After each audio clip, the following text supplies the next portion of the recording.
All right, so this was a build around submission for Vorinclex Monstrous Raider here, plus some Planeswalkers. So Vorinclex doubles your counters a Planeswalker enter with. So for example, Ugin ultimates the turn it comes down. Teferi of Dominaria ultimates the turn he comes down. Nissa not only ultimates the turn she comes down, but also makes 6/6 lands instead of 3/3 lands. There's a bunch of sweet Planeswalkers that Vorinclex combos with as well that we've got a smattering of in the sideboard here with our Fae of Wishes. So Fae of Wishes can fetch up Jace, Cunning, Castaway, which makes infinite copies of itself with Vorinclex, which then turns into infinite 2/2s. Tezzeret ultimates right away and fishes you up a bunch of other sweet things. Teferi of Dominaria for some utility. Ugin in the sideboard to fish up when we want a pseudo sweeper effect. We've got a ramp core here along with some sweepers and Wrath of God. I probably want a sweeper in my sideboard here actually, right? Looking at what my deck is doing for my Fae of Wishes. I'm gonna put a Shatter the Sky in the sideboard. Do I need Tezzeret and Jace? Alright, I'm gonna give up the Tezzeret because Jace is probably better in most situations. And we have Teferi as a 5-mana draw. Yeah, sorry, Tezzeret. Alright, let's dive into some games. Let's see how this goes. Or Portes. Always a bridesmaid. Could you explain what the Fabled Passage is for? Yeah, Fae of Wishes can draw Fabled Passage. So I put a Fabled Passage in the sideboard so that way I can Fae of Wishes for a land.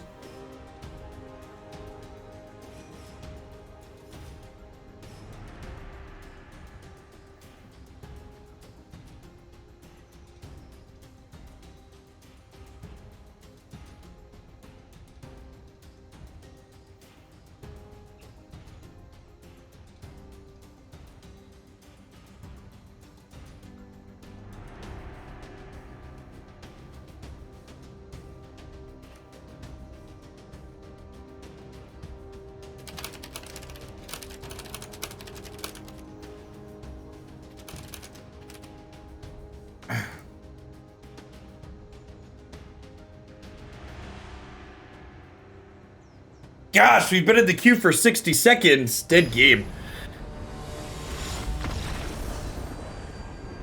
Why not time wipe to pick up your bomb instead of Shatter? Because if I'm Fae of Wishing for a sweeper, it's already 8 mana, which is an incredible amount of mana, and going up to 9 is a lot more. So you're right that it's cute if I have exactly one of my 2 copies of... of Hydroid Krasis. Time wipe is cute, but having 4 mana is pretty important. Why are we playing Grazer over Explore? Because I have a little goddamn respect for aggro Twitch chat. You'd die to Growl a lot less often if you developed some too.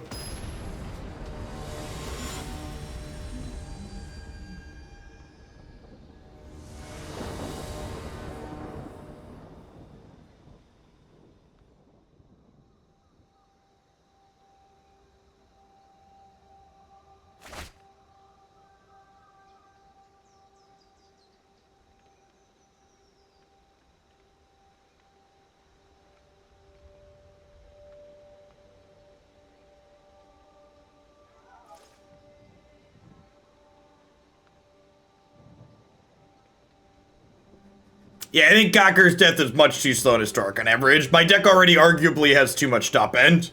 So like adding another 5-drop, like these are like peak Twitch chat suggestions. Making your Twitch chat loves losing to aggro and absolutely hates losing to control. So basically every suggestion Twitch chat has when we make decks is how do we lose to aggro more and beat control more often? I'm really surprised they took my Grazer.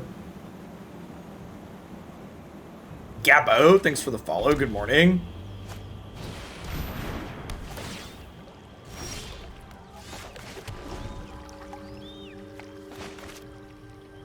Deck wants more LeBlanc. Yep, something like that.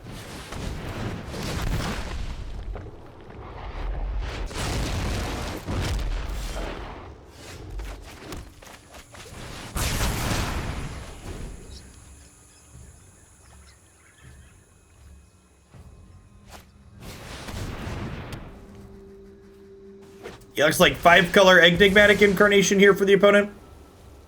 Gonna Redain, maybe? Would be pretty good against us.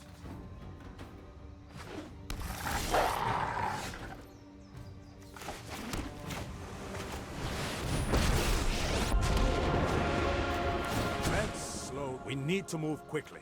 We need to move quickly.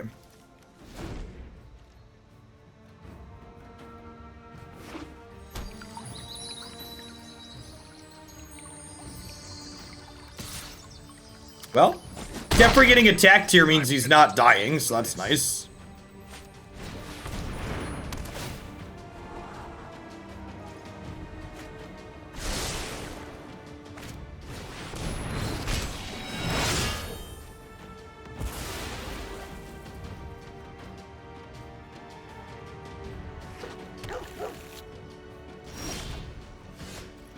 Okay, so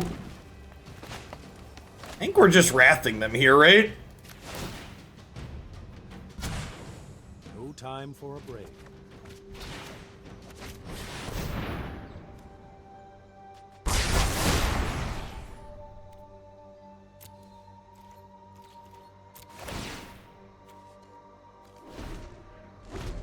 I wonder if they're not playing Redain. You'd see that.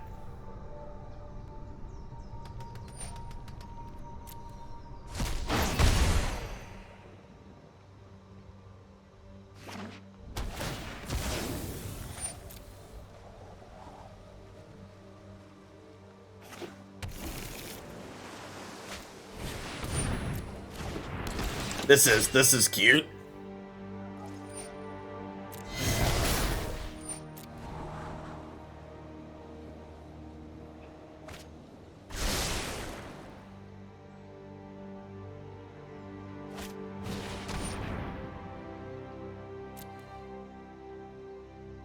These are a few of my favorite things.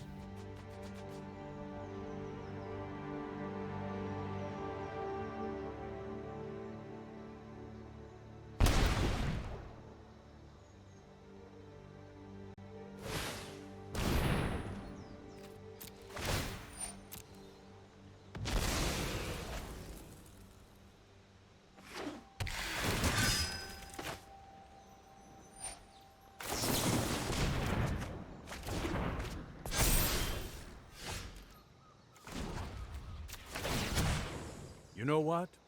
I'm not done.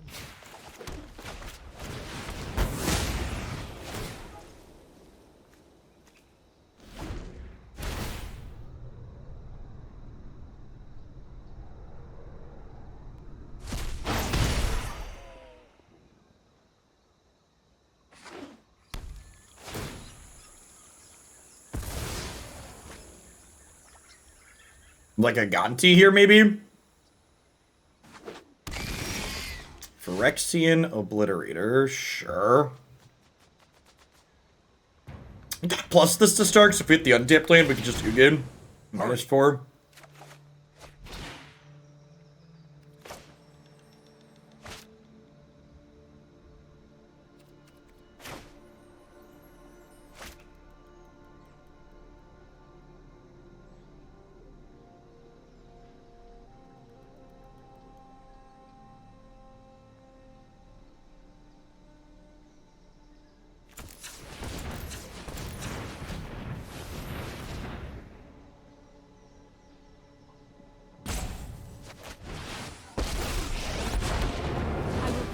Virtue of this world. The land shall conquer you.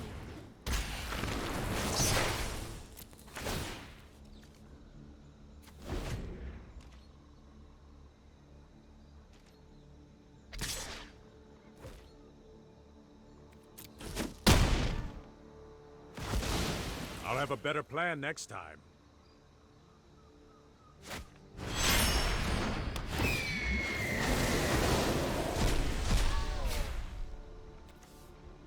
When we get to do the thing the first game we play. It's a good time.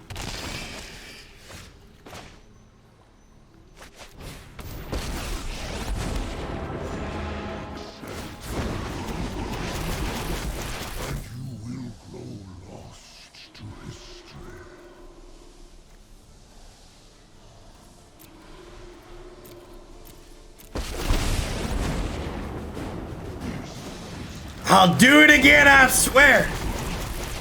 Cherish what little you find.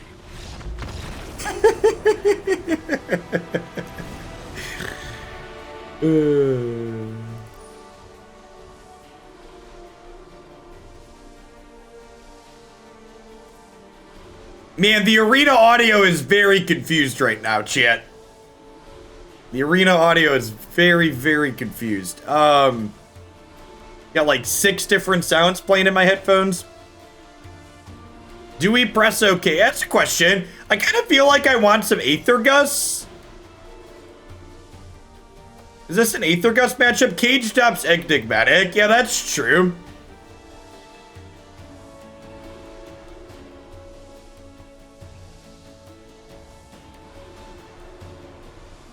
I feel like I was surprised when they took my Grazer, because I feel like Grazer's not super important here.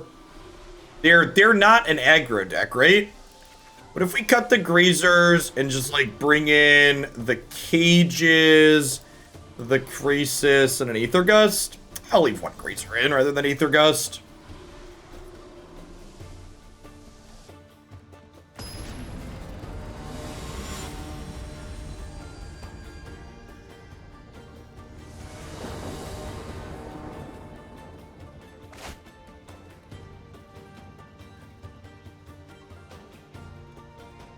Sure. Ain't about to mulligan against the Thoughtseize decks. Got 3 lands Cultivate. Sign me up.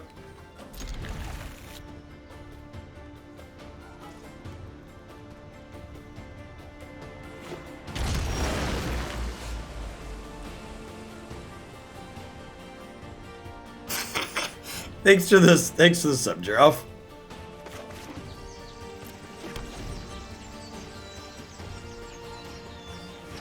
Yeah, Cage does not stop Ugin ultimate. Ugin puts cards into play from our hand, which is fine. It's allowed.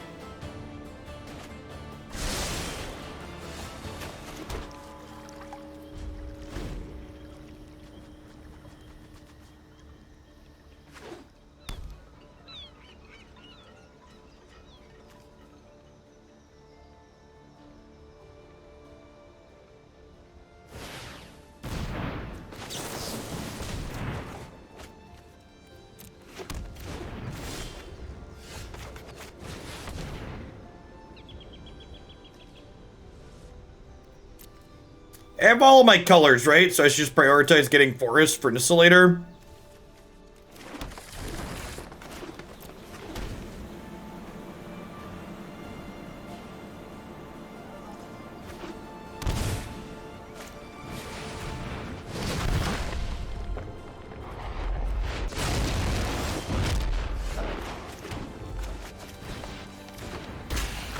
Driving in my Vorinclex, beep beep. Hope no one wrecks into me. Alright, opponent, play Binding the Old Gods. Kill my Vorinclex.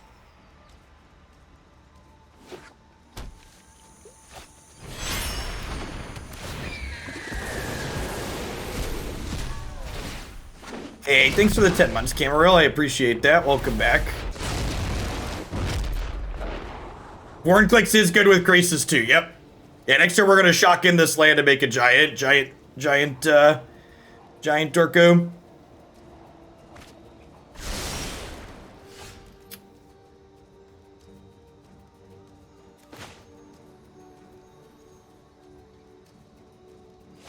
Change of plans.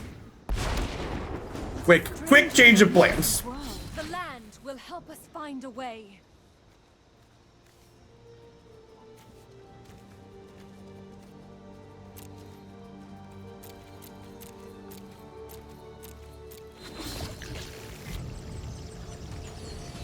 Alright, I should hold on to this land in case they... I should hold on to this land in case they make us discard a card again, right? 4, 5, 6, 7, 8, 9, 10, 11, 15 mana.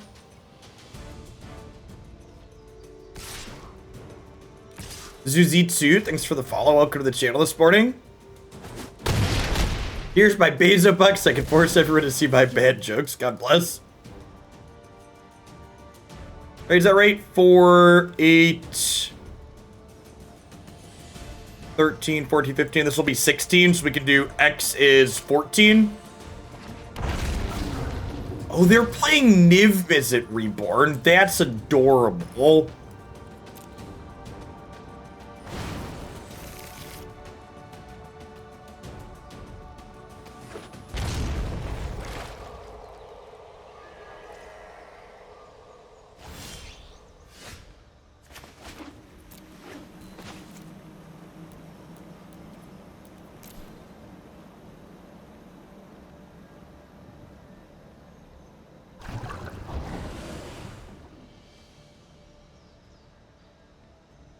Kobe, thank you for the 16 months. I appreciate that. Welcome back. Have to discard a couple of cards here. Pretty unlucky. Actually, the Grazer's probably better than the Cultivate at this point. Don't touch that dial, chat. The audio cutting in and out isn't on your end. It's on the end of Magic Arena being a quality piece of software. Oh no. Am I dead in the air? Oh no! Chat, we're dead! Let's see if they see the line. I shouldn't have shocked. We're dead in the air. They missed it. They missed the line, chat. Maelstrom Pulse by Krasis plus Othakaya me was lethal. They missed lethal.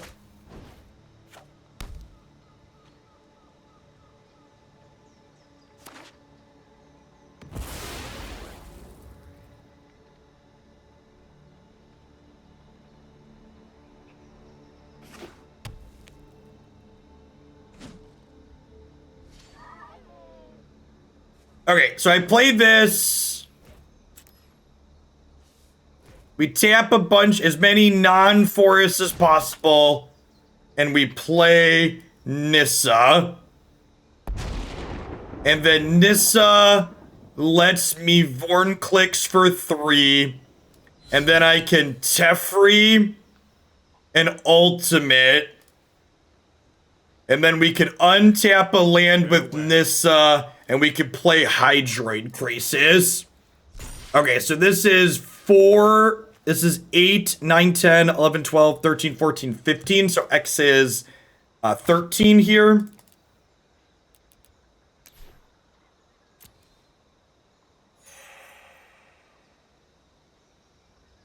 I would like to exile this one. I would like to exile this one. I would like to exile this one. I would like to exile this one. I would like to exile...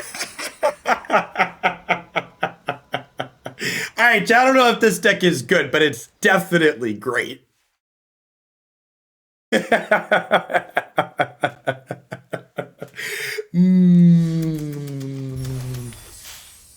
Nom nom nom nom. How's everybody doing today? I hope your day is going at least half as good as mine is. Welcome to the channel. If you're new here, my name is Chef Hoagland. I stream full-time here on Twitch. I do Magic the Gathering, Historic and Standard stuff, usually 5 days a week, as well as some other miscellaneous turn-based strategy games and card games. If you're enjoying the content, make sure to drop the channel a follow and drop in again sometime. I also have a YouTube channel where everything that I stream gets archived to. We usually play 2 to 3 different decks every single day of the week, so lots of great Historic and Standard deck lists up there to poke at. No blue in this hand, but we're on the play. And if I find a 3rd land on time, we can cultivate for blue, so I think this is keepable. Oh yeah, I should probably reset Arena.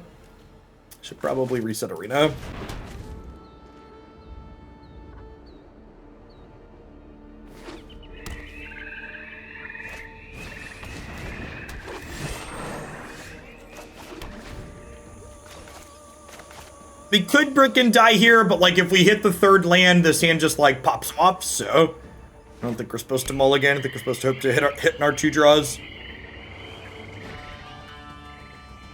Hey, Problem. Thank you for ripping that Prime Spread. I appreciate it. Welcome back.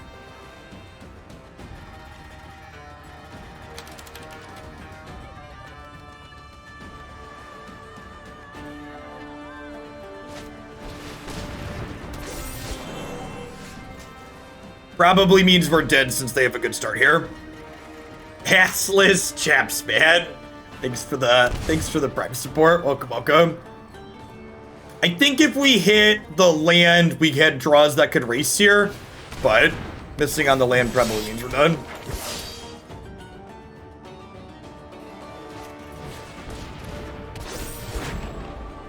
Yeah, we're actually just dead next turn with Delva Shark Druid.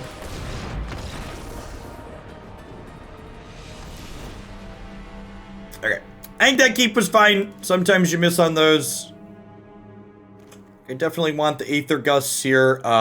This is probably a Teferi to the sideboard matchup, I have to imagine. Like, it's going to get attacked down quite frequently, and we can fish it up with Fae of Wishes when we need it.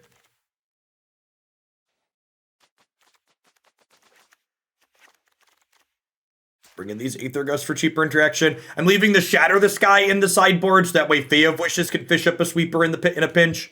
So by leaving the Shatter in the board, we give ourselves 3 more virtual sweepers. What's the Fabled Passage for us? We can Fae of Wishes for a 5th land.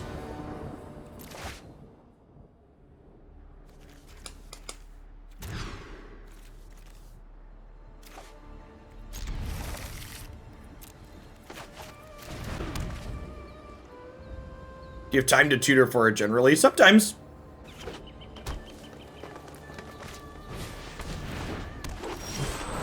It's probably don't have time to tutor for it as our very first piece of interaction, but like as a second piece of interaction, we should likely have time.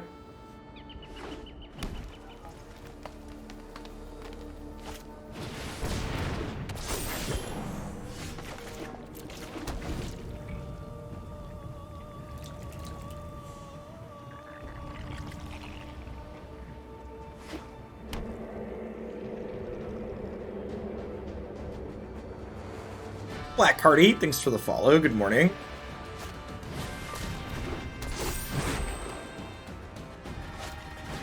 This is match 2. We won match 1. Played against Enigmatic Incarnation in the first match.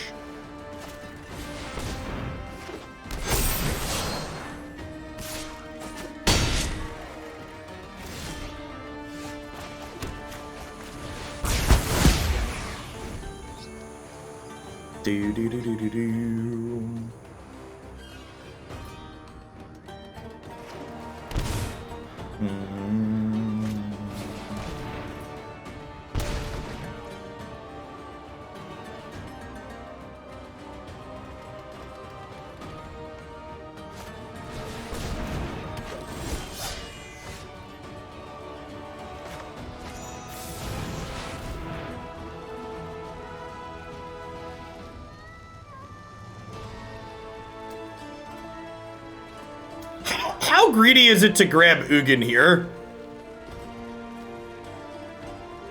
I think it's like an appropriate amount of greedy. I like shock this in and draw 2 with this next turn. It could be right to just grab Wrath of God here.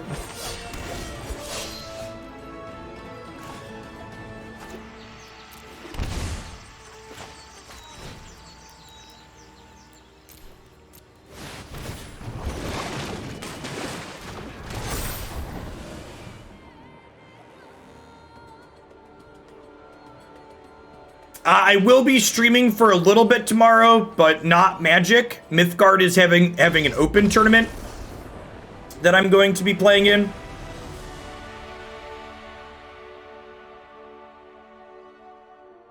I'm confused when you ever heard me say I hated Grazer, Marky. Grazer's probably the best ramp spell against aggro ever printed. The Hoglandia Open is on Sunday. Sunday, 10 a.m. Central. You can find out more details on the MTG Melee page here, which as of this morning, we have 78 people pre-registered, which is sweet.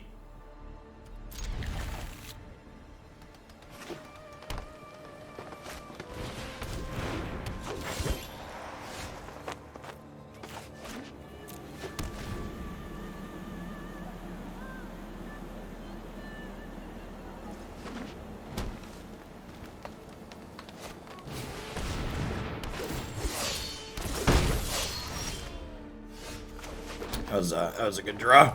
I was gonna play a 1/4, but then we drew this.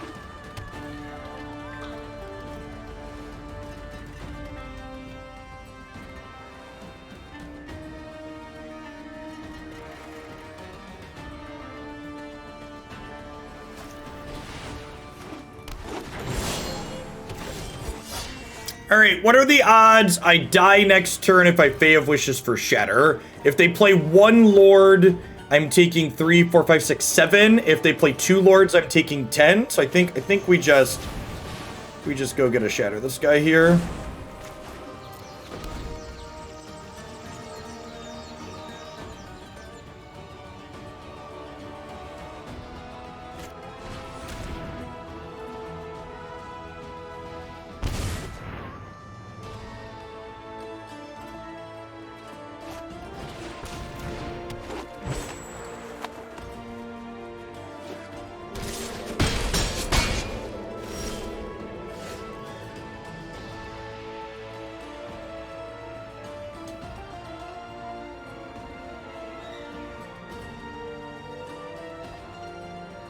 How do we feel about 2/2 Krasis plus cast Fae of Wishes? I think I like that.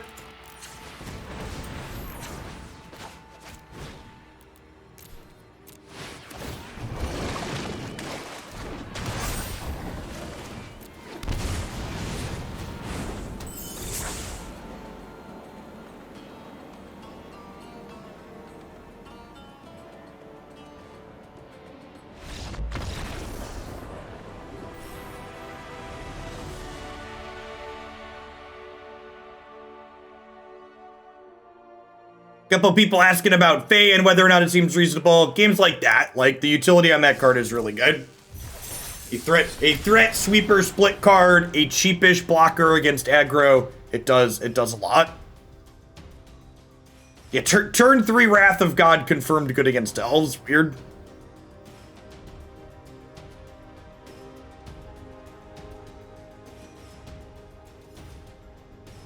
No foil Grazer does feel bad. I agree.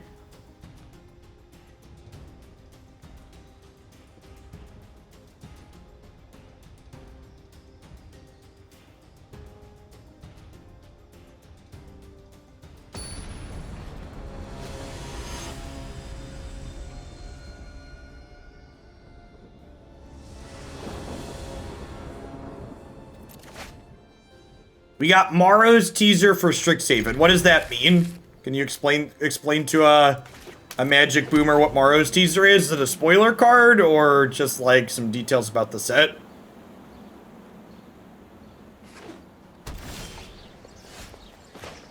Details. I don't care. Give me cards. Alright, we just want to draw lands for like the next 4 turns. Black-white auras.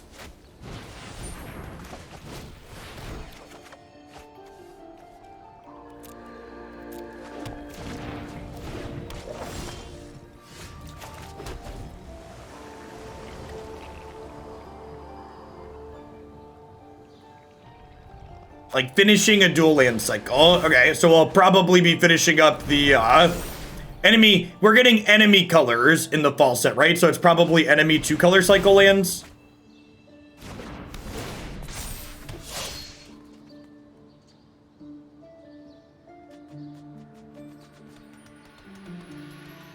So it'll be like blue-green tapped land with basic land type cycles for 2.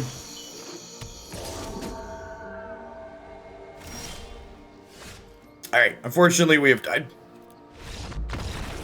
It's very possible we want 1 to 2 more lands in our deck.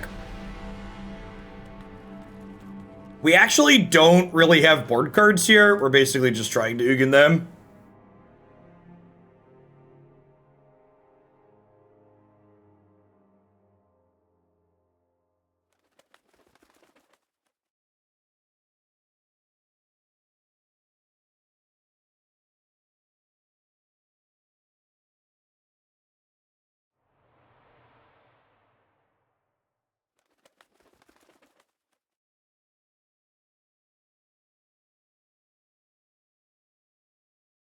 Are there any other unfinished cycles? Just triomes, right? Are those the only ones we're waiting to be finished at this point? Because we finished up fast lands. Canopy lands are technically it. Oh yeah, BFC lands. They could technically be the rest of the BFC lands.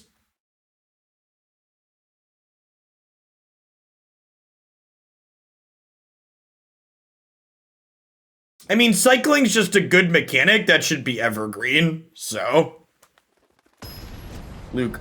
Lukewarm take, cycling should be evergreen.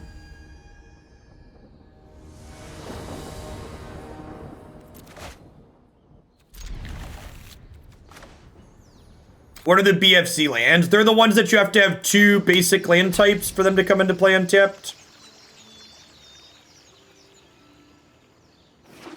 A year ago, I thought to myself, I've been enjoying this guy's videos a ton on YouTube for a couple months. I should probably subscribe on Twitch in the next couple of months while I'm locked down. Happy March, Avocado. Happy March.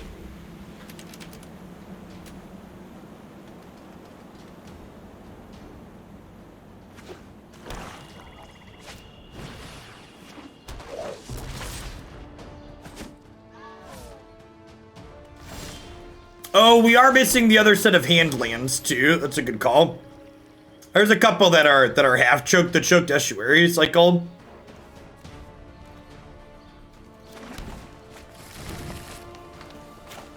Hand lands are already enemy colors. Are they? No, the hand lands are green, white, blue, black.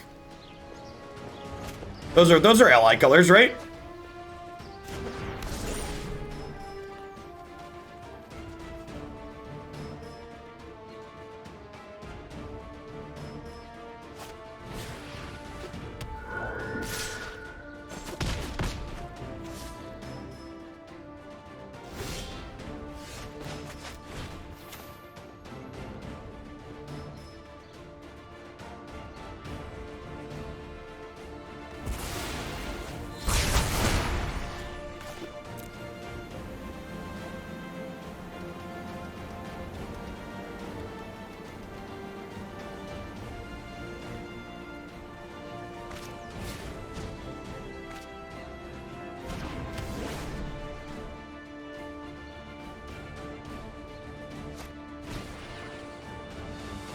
Joke's on you, opponent. I didn't want that spell anyways.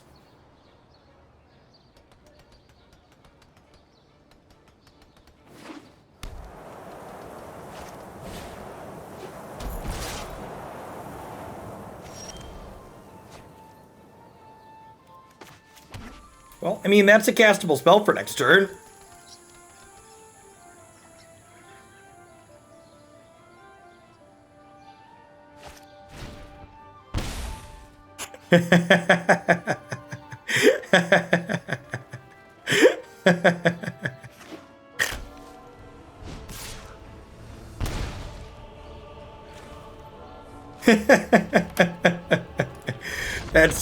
That's some peak Thoughtseize gameplay there. Let's restart. Arena really quick, huh? Oh, we're waiting for Arena to restart.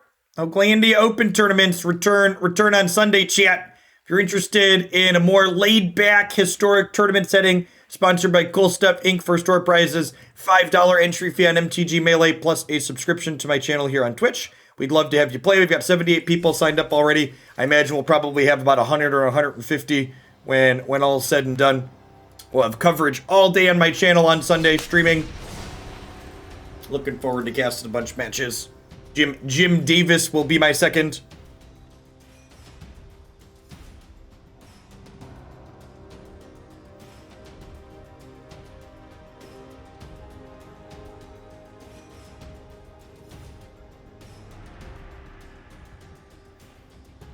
Sunday.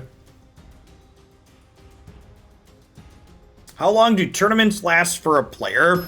When we had about 120 people last time, the person that won the tournament was playing Magic for about 7 hours. So, the Glandia tournaments are double elimination.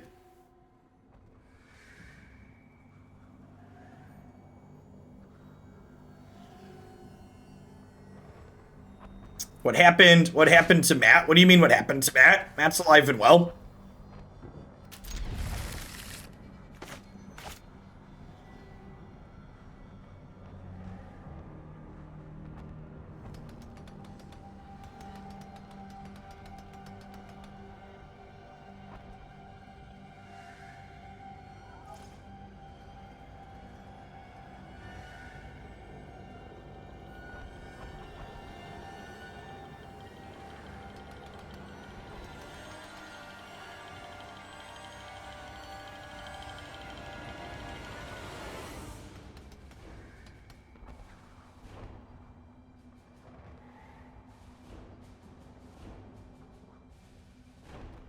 And we don't even need running lands, we just need a land next turn to get to Cultivate.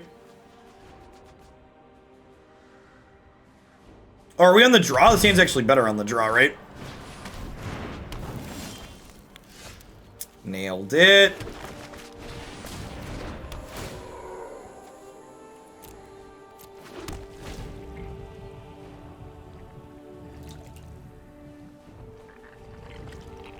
Wasn't he my other commentator? He's done commentary with me in the past. We had 6 tournaments last year, and Matt did 3 or 4 of them. But my buddy Nick did one of them, Corey Baumeister did one of them.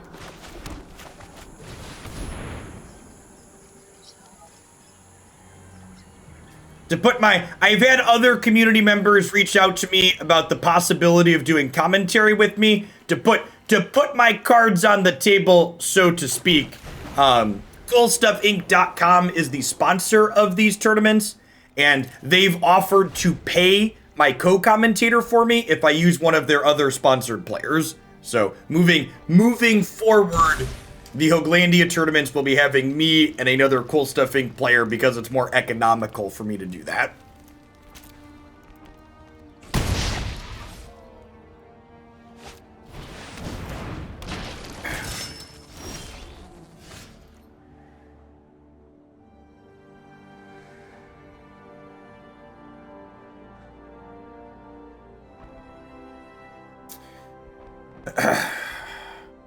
Do I want a Wrath of God here? They have Midnight Reaper. I feel like I probably want to just Wrath of God here, huh?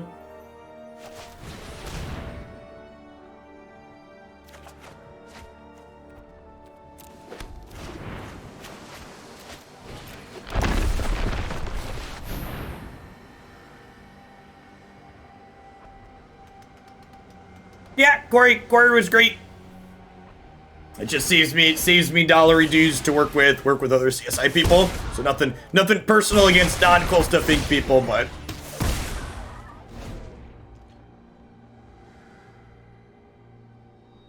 Corey was truly professional. He's good at what he does.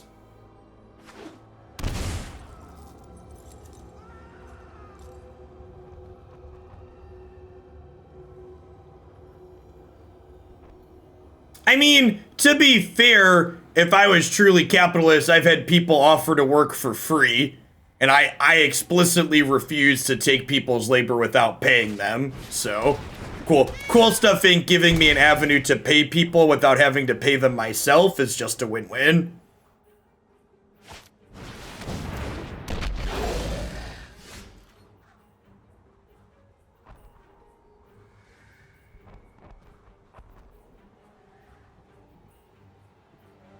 Don't get paid in exposure, chat.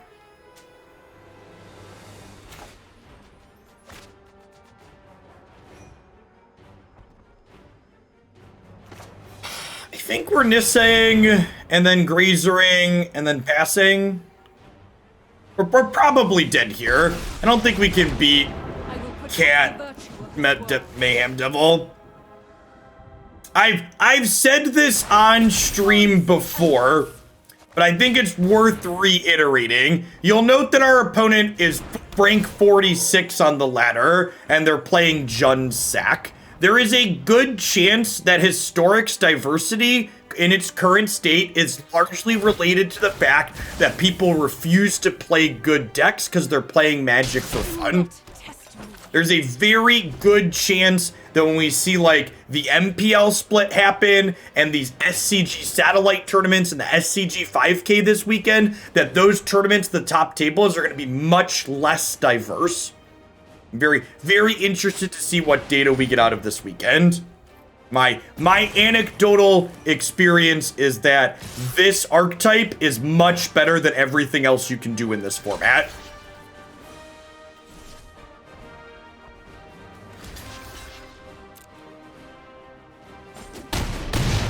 Let us talk of peace. We could have played both Graves with more careful tapping. Oh, that's a good thought. Yeah, she would have doubled the forest.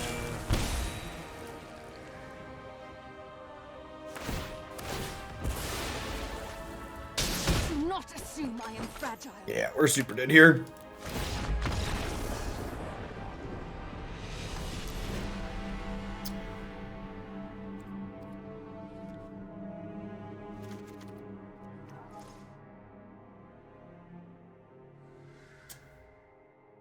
Krasis against the claim deck sounds real mediocre. He's probably a little slow. I mean, we actually have some SCG tournaments to look at done, right? I think their first qualifier's done by now.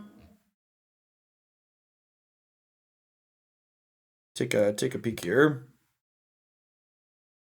Okay, SCG Tour Online Satellite 1.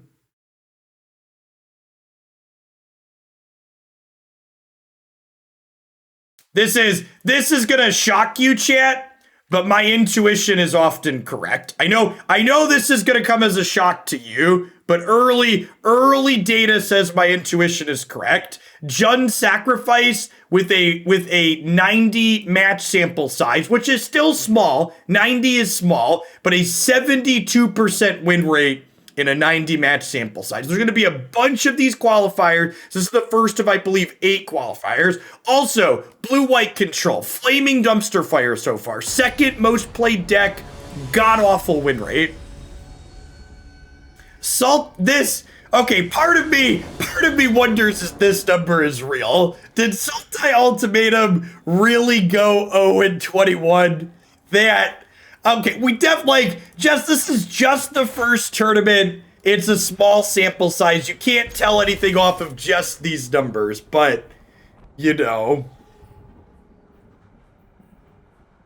We're gonna get some more. We'll take a look at them later. There's gonna be more qualifiers going on. I'll post updates on Twitter over the weekend as well.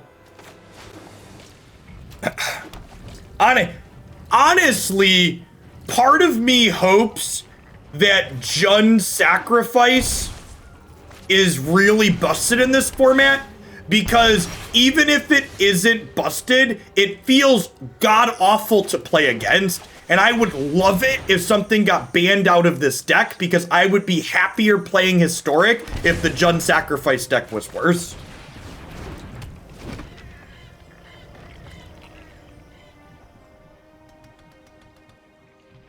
What would I target in this deck? I would ban both Claim and Cauldron Familiar.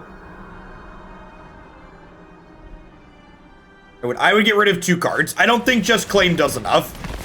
I think you ban Claim and this deck's still the best deck.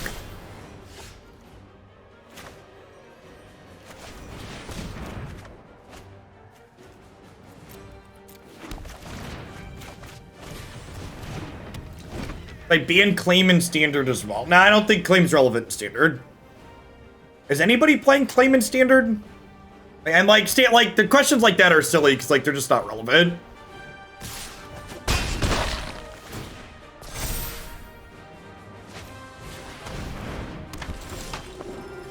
Alright, we've died. We drew more cages than white sources. Chat, Shuffler confirmed rigged. Well, like, that's the thing, Esper. Like, all of the cards that are, like, randomly good against their deck, they, like, die to Claim or die to Mayhem Devil, usually.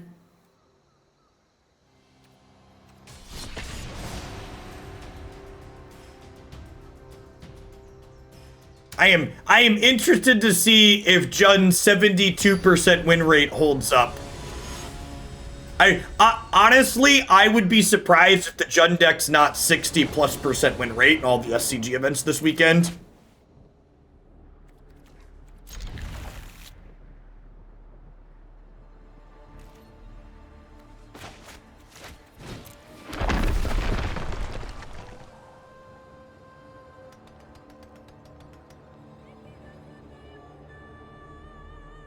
One thing I am interested to see is that I think it will be really interesting to compare what the metagame of the Hoaglandia tournament is versus these SCG satellites and their big tournament. Because I think there's a good chance that there's less of the spike decks in the Hoaglandia event simply by virtue of the fact of how our prize structure works. So normal Magic tournament prize structures don't really incentivize you to have fun because they're so top heavy, whereas like the Hoaglandia tournament has a very flat prize structure.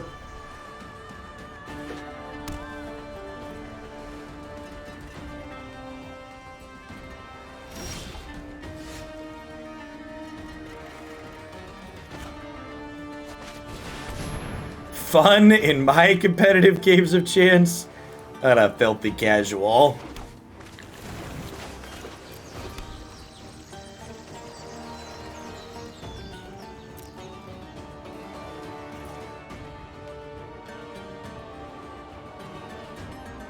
Yes, yeah, that's also true, Nice Maze. People will be playing decks in the tournament that are biased towards things that I've played on stream a bit. Is definitely true.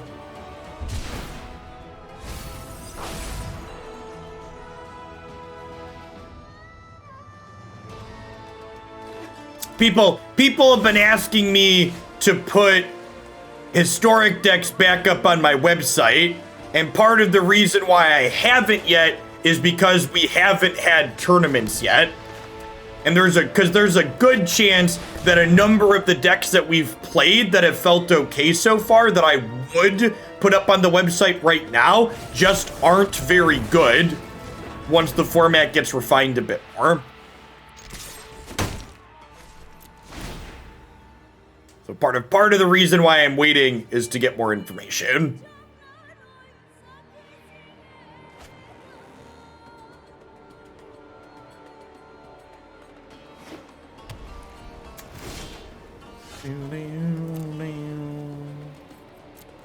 This is big part of the reason why blue-white control is such an okay deck.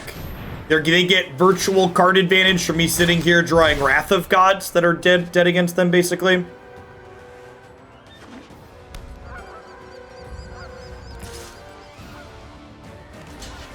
I would play Doomscar over Shatter, probably.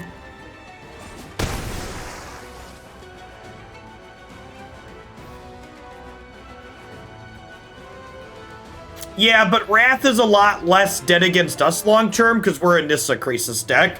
So, like, you're right that their Wrath isn't good right now, but it will likely be good eventually.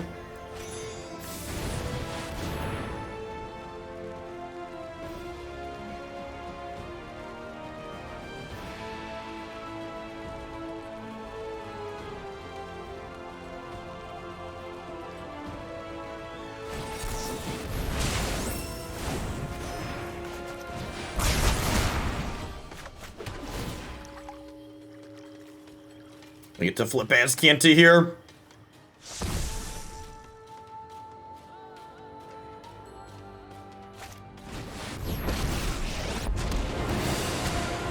Keep up the pace. Nah, if Wish resolved, I'd probably just get a second threat rather than getting a counterspell. Driving in my Vorinclex, beep beep.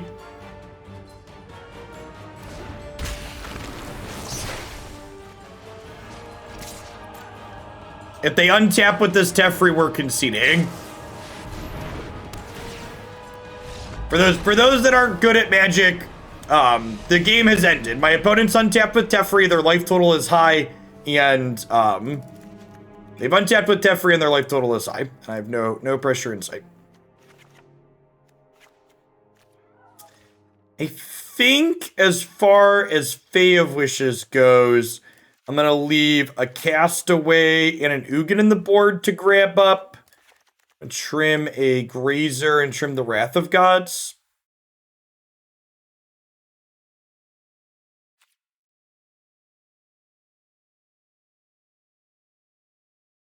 There's no way they counter the Wrath of God Moist. You're right from a strictly correct sense. It's probably right to play it first, but in an actuality, they're not saving there. They're 3/3.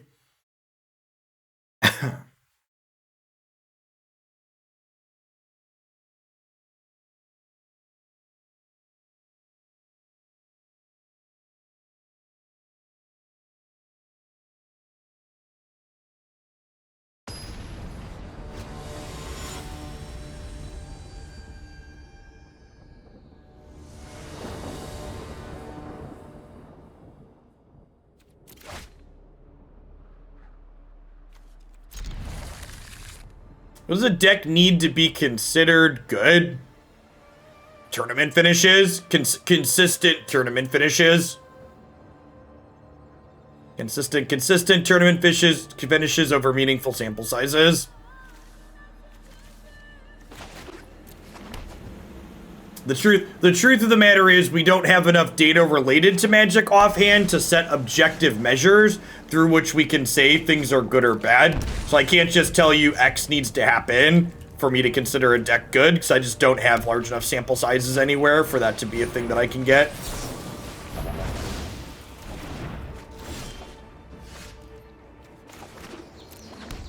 Magic the Gathering is largely the art of trying to generate meaningful data from statistically insignificant sample sizes.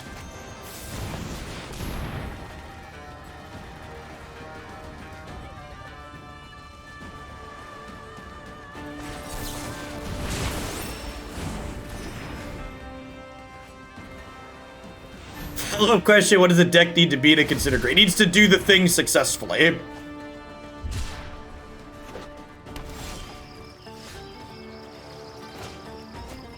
This is a cycled Scattered Groves. We could maybe risk bricking on 8 mana on time for Ugin, but we have so many mana sources in our deck, I think, especially with 2 more in hand, that we want to turn that into a spell.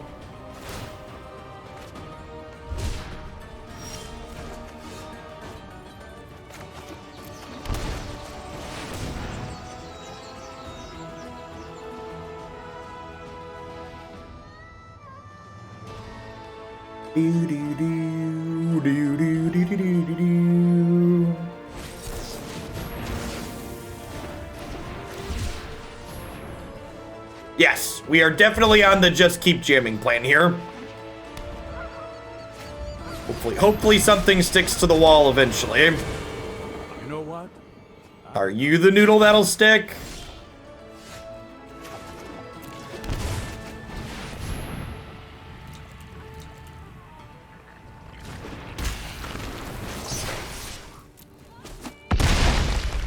Oh God.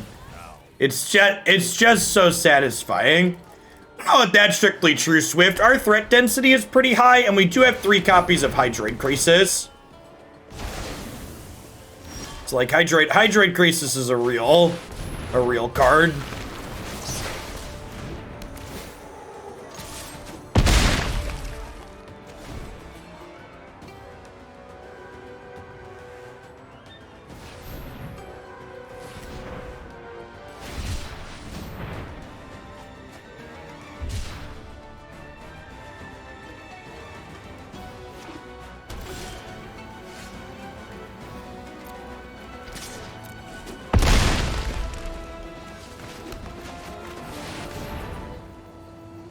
Stroke me, daddy.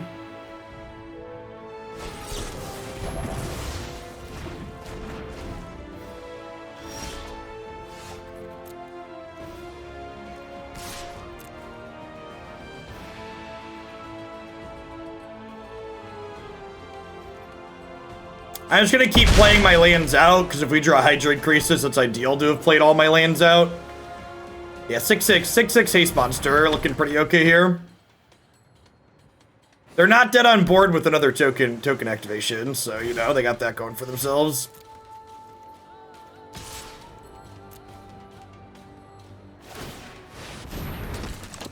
Morning, Isabus.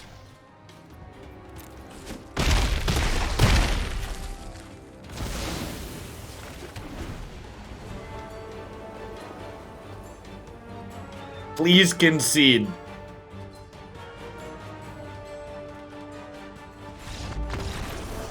Appreciate you.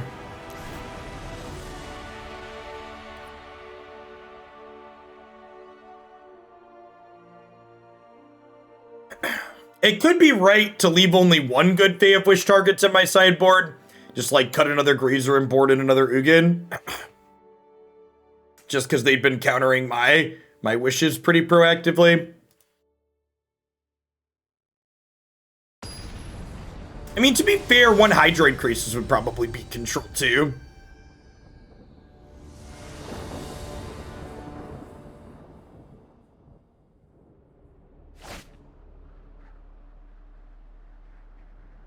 Yep, in.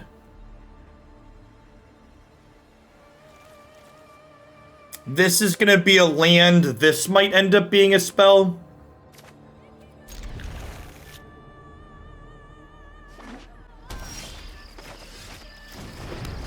Now there's a spell, chat. There's a spell.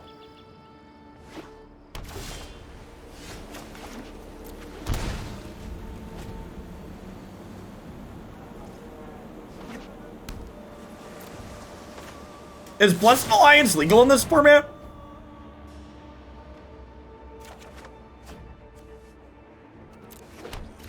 That's a what's it called card? It's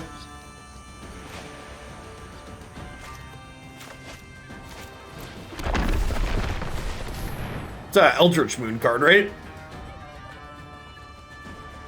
Shadows, yeah, that's it. So, small sequencing thing here. I really wanted this Cultivate to resolve, so I played my land before I cultivated, because I think my opponent's likelihood to counter my Cultivate if I skip my land drop first is higher.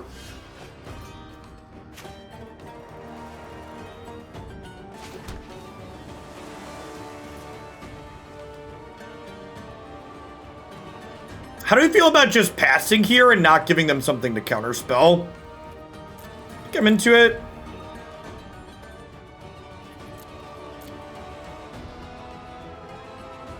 Do they have to discard the hand size here?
I technically could have bluffed a second veto by playing my lands differently here.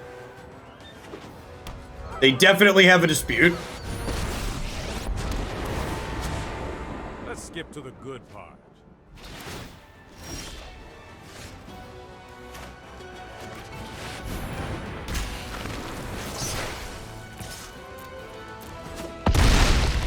I don't know why, but I really enjoy seeing blue-white lose. Yeah, you and all the rest of us.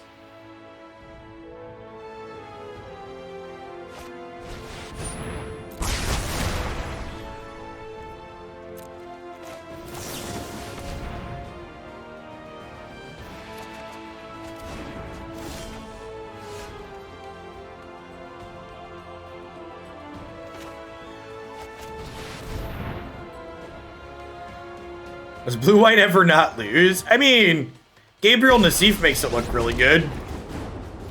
Sorry I'm late. You know what? I'm not done.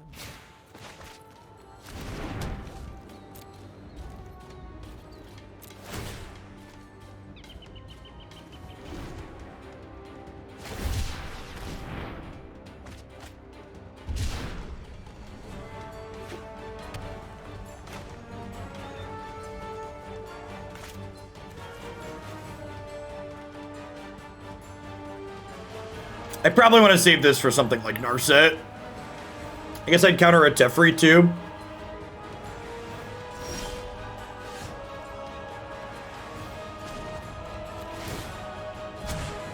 Hurry. Hurry.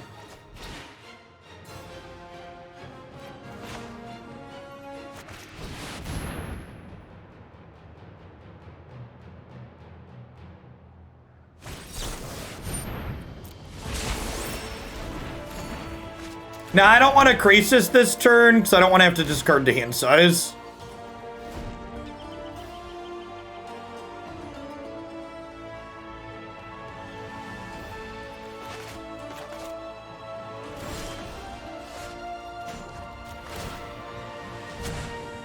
No time for a break.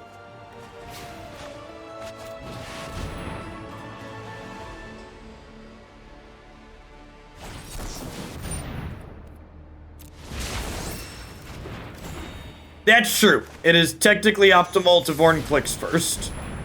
Oh, I should shock to play around Censor, right? They've missed so many land drops, though. I feel like they would have cycled Censor. I'm also, like, going to be tapping out for Krasis, so, like...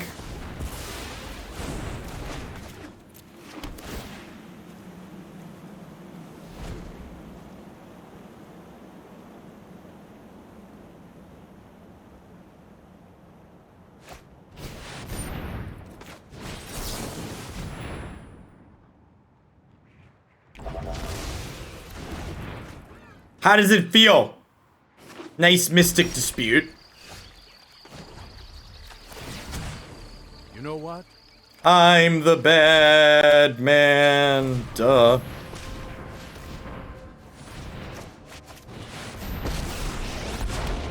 I protect that which cannot protect itself. Hoots is normal historic. Nature's true power. 2, 4, 6, 8, 10, 12, 13, 14, X is 12.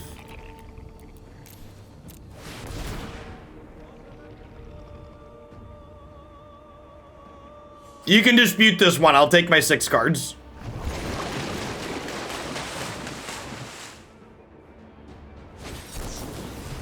Deal.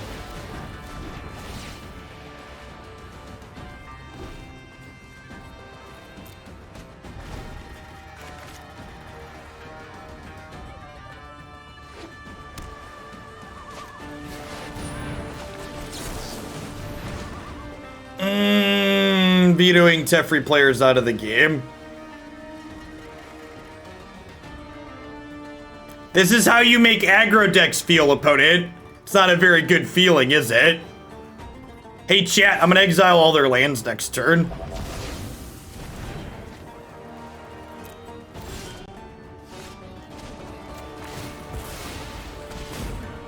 Not do this lightly.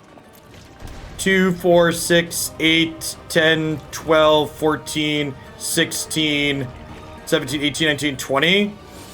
X is 18.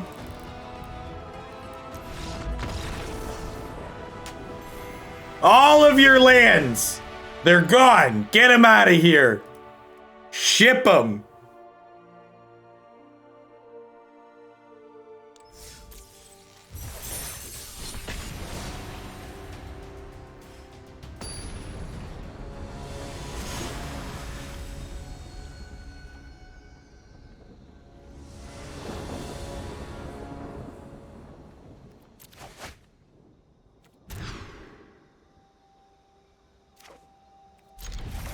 Listen, chat, I think playing against actual factual blue-white control is the one place where our deck gets to be the good guy.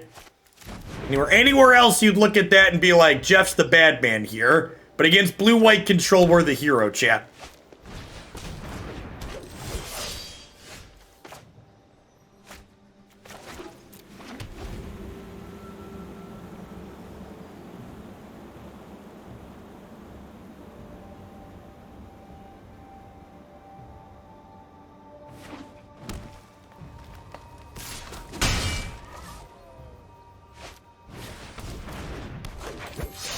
One of your finest Wrath of Gods, please, deck. Yikes.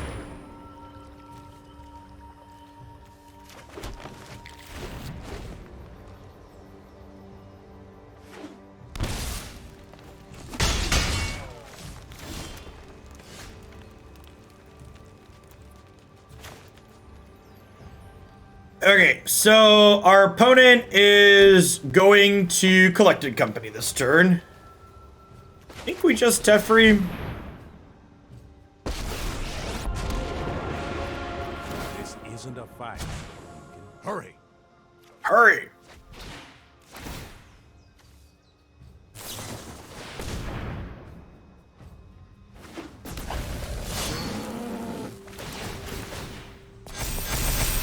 Man, am I glad they played around Wrath of God and didn't do that last turn, huh? We'd have been super dead if they'd attacked for 12 last turn instead of 2. Giuseppe Scotty, thanks for the follow. Welcome to the channel. I need to thank you. Treasure Flare is so much fun to play. It is a delight. You're not wrong. Hold that thought. That was not my Wrath of God, chat. I think we have died. Not ignoring Teferi super correct. Especially if they have second Coco.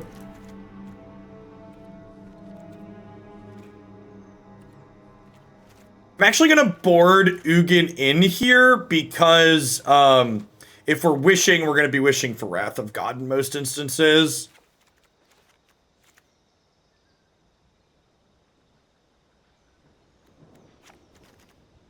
This is not a matchup where we need Vorinclex strictly to combo. Do you board in Shatter too? No. I want Shatter to wish for. Do I want Cage against Company? No, I usually don't like boarding in Cage against just Collected Company.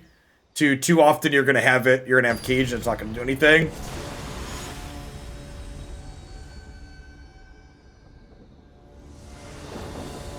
You said that earlier and I didn't read it. I still disagree with it, Knacker. I think I'd much rather have my Wrath of Gods in the main deck. They're likely to have a 4-power thing when I play this on 4 too.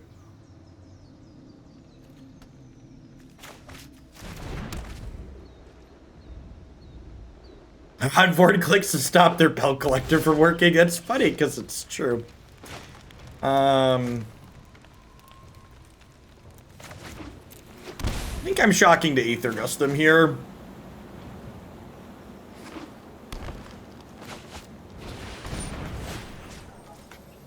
Once we shock, we're committed to gusting whatever they play. That could be wrong. You know, I'm just gonna gust them again rather than shocking since we drew this. This is the easy game where we're on the play.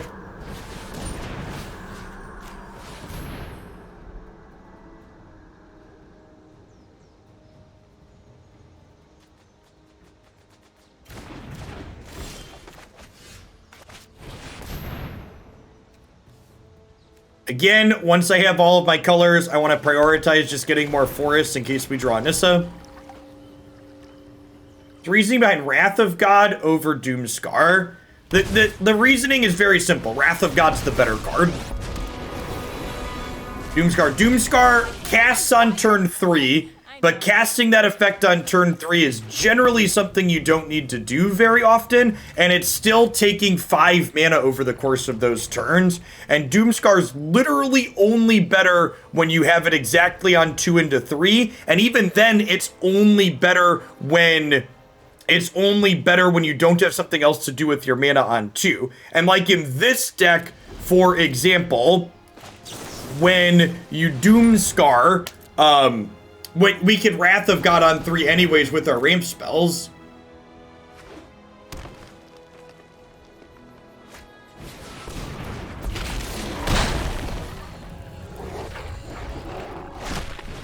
There's some amount of value with... I agree that there's some amount of value with Doomscar if you're also playing other Foretold cards. That's also probably pretty minimal overall. How do we feel about just Krasis for 5 here? I think I'm kind of into it. Give us the chance to do this next turn.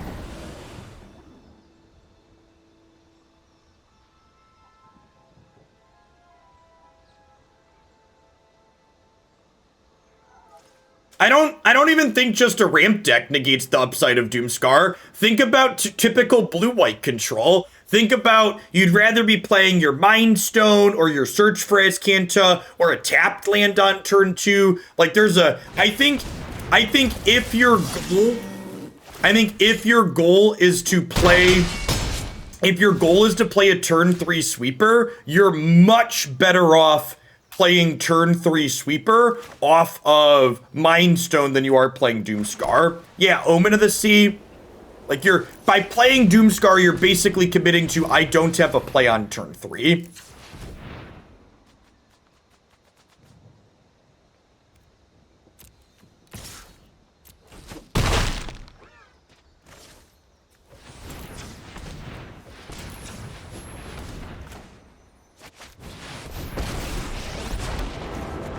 Strange and magnificent world. The land fights for us. Oh, if I would have untapped a forest, I could have Fade this turn. It's probably not necessary, though. You want to play with fire, huh? Yup, you're going down. Oh, are they casting Pulp Collector rather than shooting me? No, they're supposed to shoot me for 2, right? Yeah, the way they win this game is punking me out.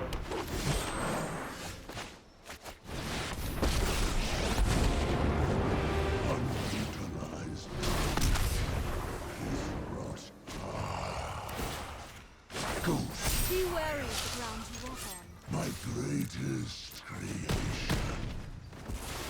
Whatever. Figure it out on your own.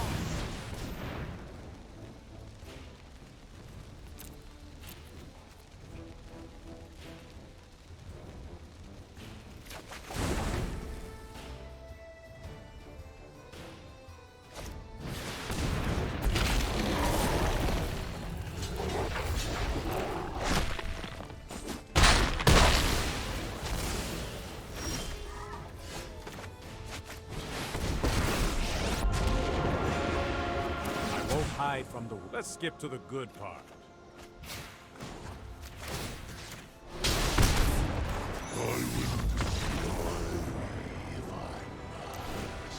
Alright, and again, that was the easy game where we were on the play. Now we have to try and win a game on the draw, which is much harder. Ideally, we want Growth Spiral plus or Grazer plus a Sweeper.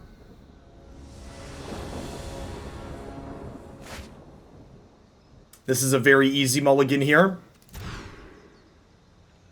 Okay.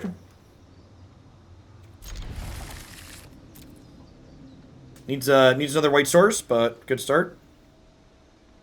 We got what, four draws, 3 draw steps plus a growth spiral. Put up mulligan to 5. You love to see it.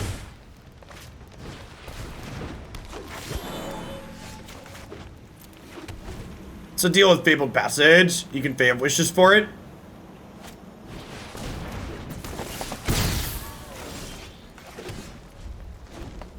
Happy Friday, Abyssal. How's your deck feel so far? It feels like we have a good cohesive game plan. Feels like we're gonna cast Wrath of God on 3 and the creature deck's gonna lose. Imagine, like, just put yourself in this instance and imagine either of these are Doomscar, right? I have to shock to do this on 3, and I'm behind in terms of developing my mana.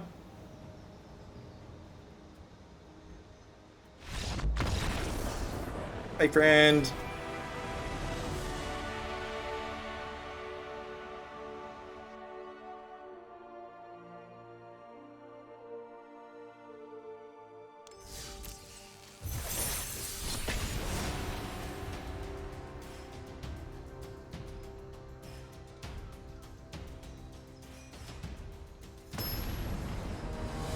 Yeah, I saw the blue-black control deck going around playing Expertise with Narset. Seems sweet. We played against it on stream once.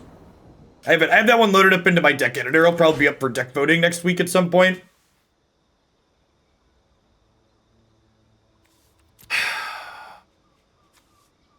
This probably means... This probably means sack, which means this hand should probably be a mulligan because Grease is kind of bad here.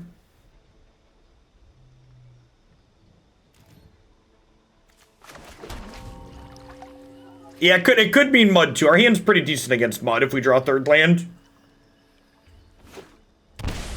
Nah, they're playing sack.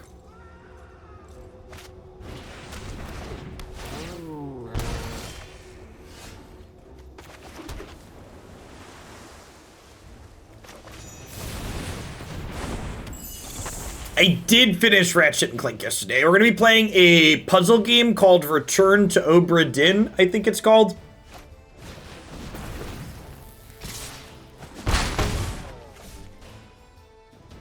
What we're going to start next week is my non-card game.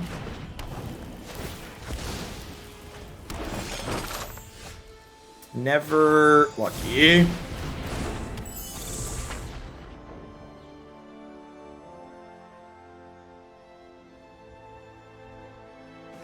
And then that's a shorter one. After we do that, we'll be doing what are we doing after that one? After that one, we've got Nier Automata, which is a little bit longer one.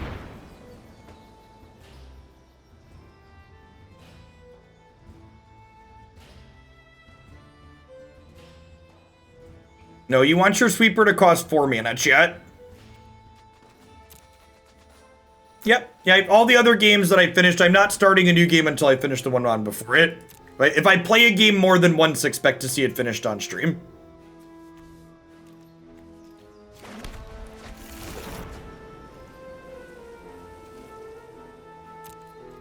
You know, I'm actually just gonna concede. I don't really feel like playing against the sack deck with my Hydroid Krasis deck and my Nissa deck. It just feels kind of bad, and I'm just gonna skip over matches that are gonna make me frustrated.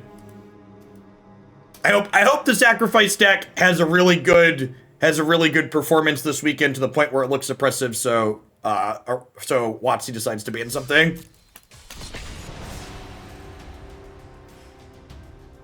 Deck's really feels really frustrating and offensive to play against. I don't care about my rank. Just gonna play Magic for fun here. We're gonna skip over the matches that suck. I think you need to ban multiple cards out of the deck. I think you need to ban Claim the Firstborn and probably Cat. And like, not only is it frustrating, but like they take forever to play, right? Like mechanically, their deck takes forever to activate, which makes the play experience really shitty as well.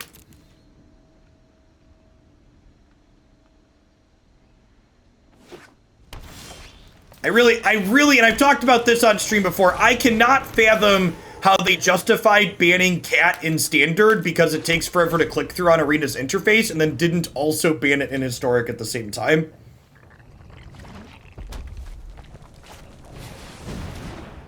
Like, I don't know who was in charge that made that connection. Like, how do you decide like it's not okay for one format because of that, but it's fine for the other? Very silly. I think banning Mayhem Devil would be a terrible idea because banning Mayhem Devil kills Sacrifice as an archetype. I think if you get rid of Cat Oven and or Claim, the deck is still competitive. Which is why one or both of those would be good bans, because ideally you should be banning cards that leave decks still playable. I don't want to make people's decks unplayable. I just want to drag them down to the same power level as the rest of the format.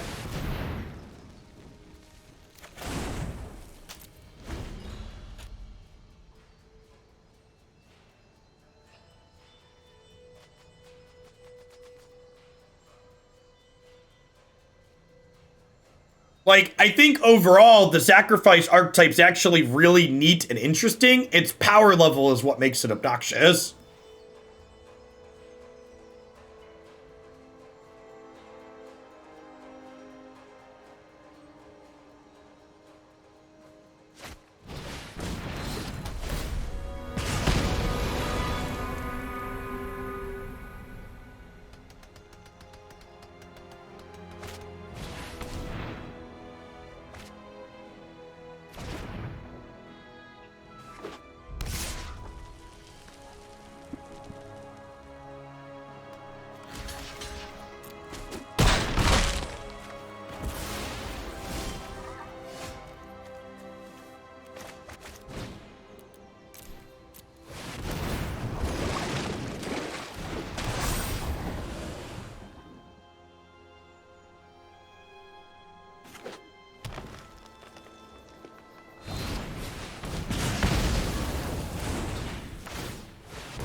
I mean, Twin was a super easy fix. They should have just banned Deceiver Exarch. Is what should have happened with Splinter Twin.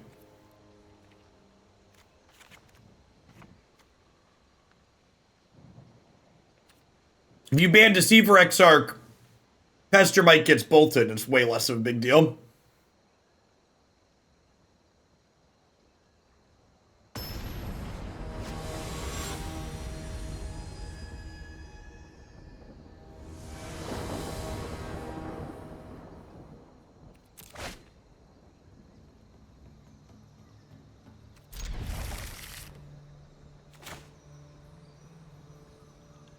I have a plan, chat. I don't know that it's necessarily a good one, but it exists. This is going to be a land. This is going to be a spell. We'll cycle this on 2.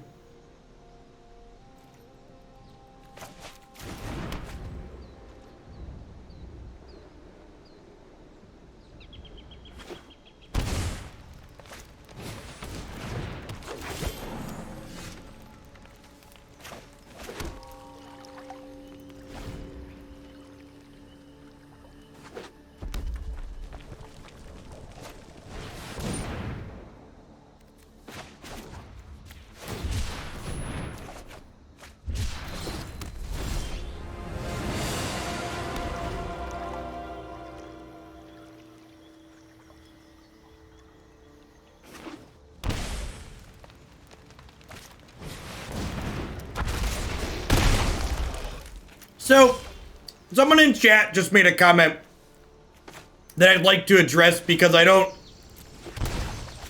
think they really thought through their comment. Or maybe they don't understand the implications. They said the people that make the ban decisions should consult professional players. The people making the decisions very clearly understand what the problem cards are. And if you want proof of that, look at the historic shakeup event, right? Like, if you were to ask me to make a list of cards that I think might be problematic in historic, the historic shakeup event basically lists all of them. So, like, they understand what cards are the problems. For people that are new to Magic, the issue has always been Wizards has a very, the people that make choices at Wizards have a very unwillingness to make changes inside of their formats. I think their general view is they would rather have a format be kind of crummy to play than admit that a mistake happened and have to make a change. I think the people who make the decisions at Wizards view any card changes as failures on their part. They try to avoid them at any given cost, or just dead, right?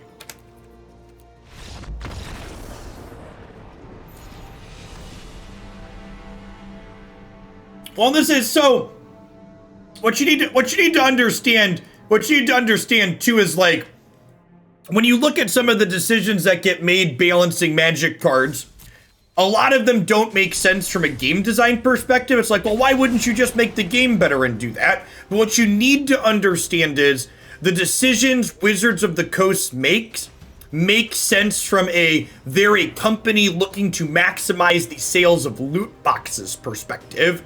So they're not just balancing a card game to minimize or maximize fun for the players. They're balancing the sale of loot boxes to maximize profits in a late stage capitalistic society. So, like, when you look at it from the lens of, oh, these things are happening to maximize loot box sales, a lot of their decisions make a lot more sense. Yeah, the player question is how do we improve the game? The corporate question is how do we maximize shareholder value? Is exactly correct. I know that many of you at home are like me, and you only view this game through the lens of this is a game that you want to play to have fun, but that's, like, very far from the only consideration that goes into how the game gets balanced.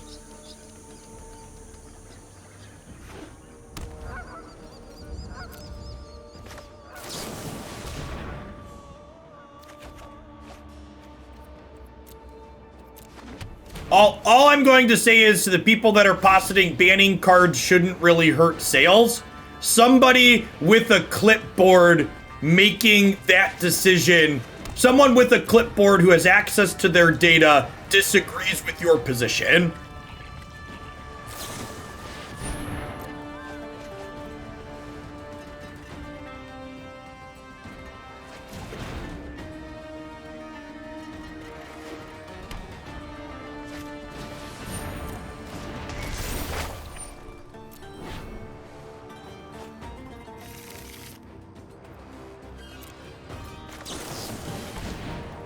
I always knew I couldn't trust clipboards. Yep, something like that.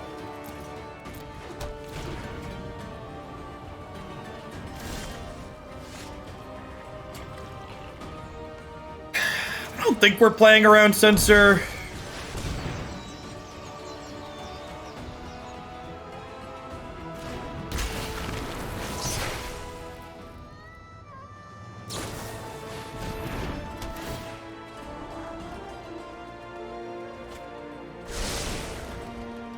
All right, at this rate, just for the record, I've said my piece. You can agree or disagree with it, but we're gonna move on from this topic of discussion in chat. Keep up the pace. So, I wonder if they were intending to down-tick their Teferi and tuck this and then realize that it came in with half counters. Do they have a seal away here? They do not. Okay, so their Teferi is dead.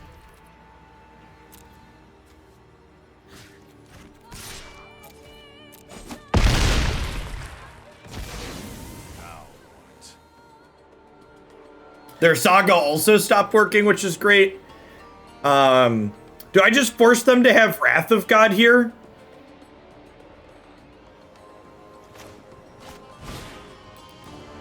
We just play an 8/8 here.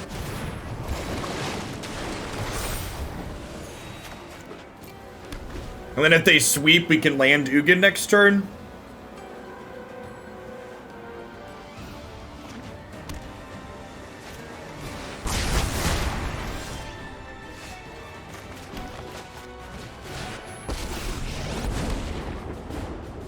You know,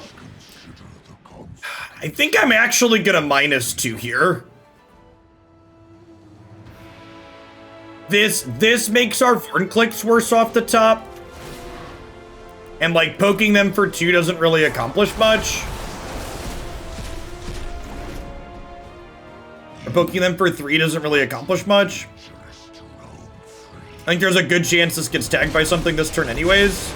I have brought keep an open mind.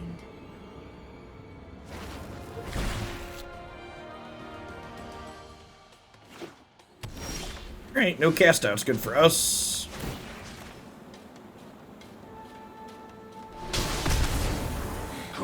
I was not prepared for this.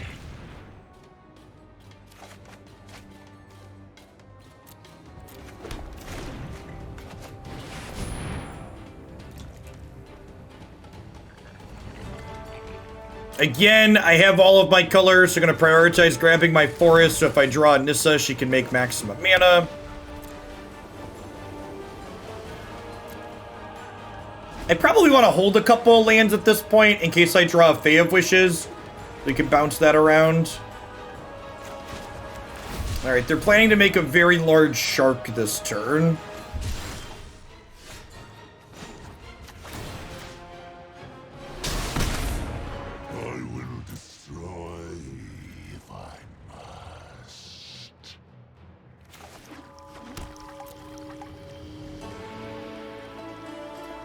So this is a 6/6 shark. Daddy shark, do do do do do do. Daddy shark, do do do do do do. Daddy shark.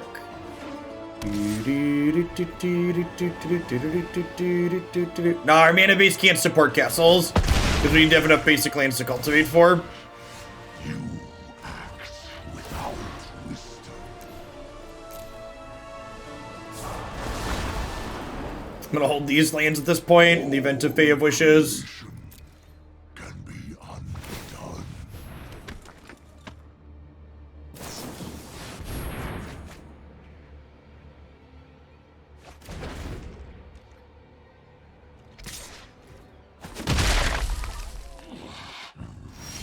Restrain yourself.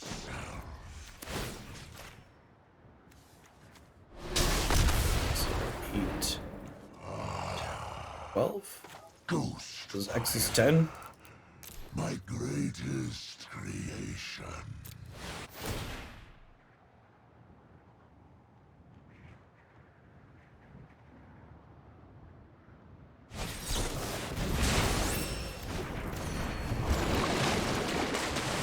You've countered my spell.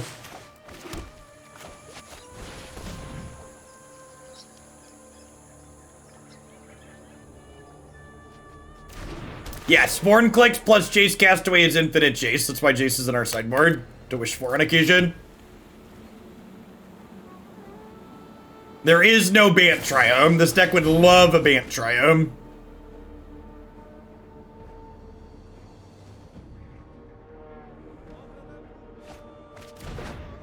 Ditch double Wrath of God. Yep.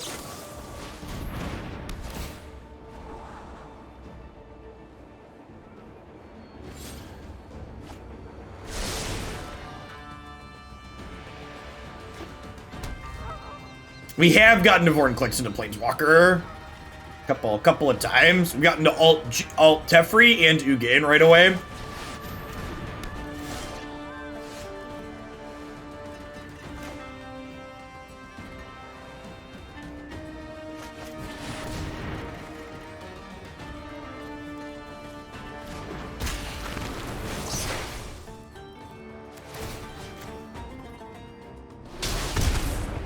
Oh, look at that. My Ugin's up to 8, chat. Beyond perception.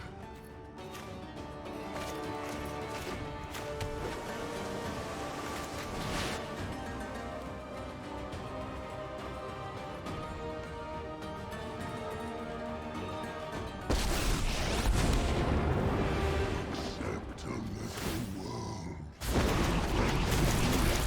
Lost to history.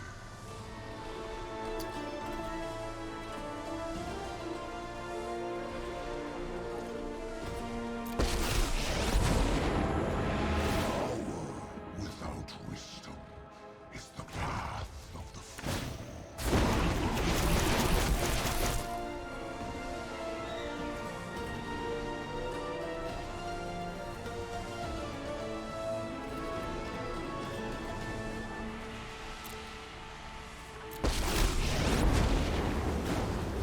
Sorry I'm late.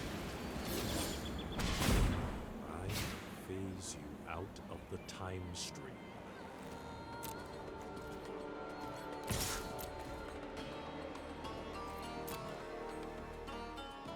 Man, where are my Nissas at, chat?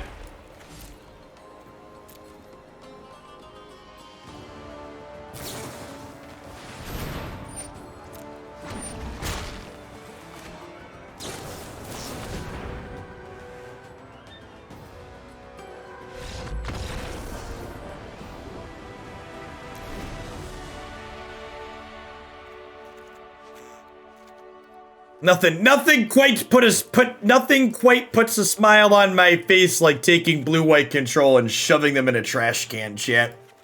Nothing quite makes me feel happy. Do do do do do do do do do do do beep beep do do do do do do do do do do do.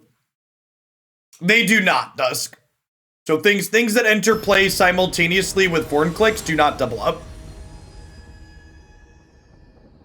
This deck has a much better proactive game plan than the Blood Sun deck, Beansy.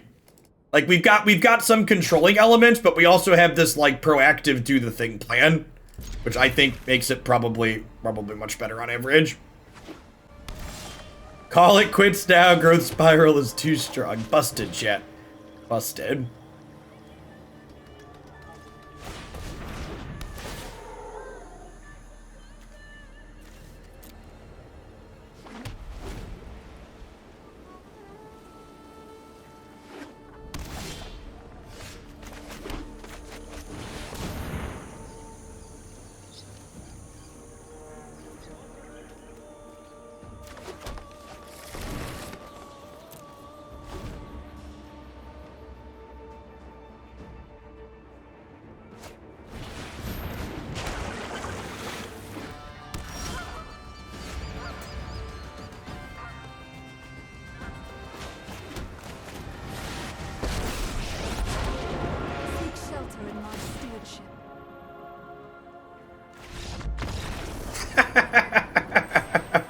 How's turn 3 Nissa, blue-white control player?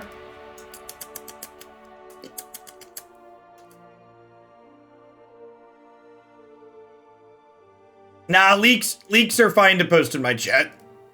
I'm a big proponent of not talking about leaks as silly because once things are on the internet, they don't stop being on the internet.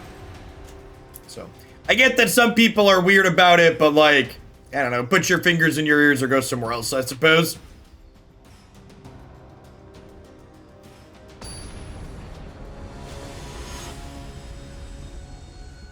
Gandalf control is a deck. Blue-white controls like Grixis. It gets played way more than it should be based on its win rate.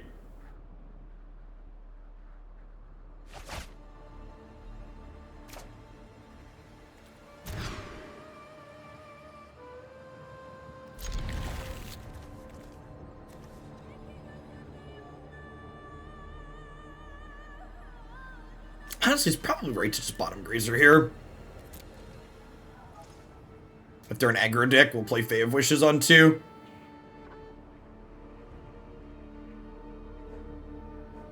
Don't lump my Bolas Concede deck in with blue-white control, please. Sorry, but it belongs there.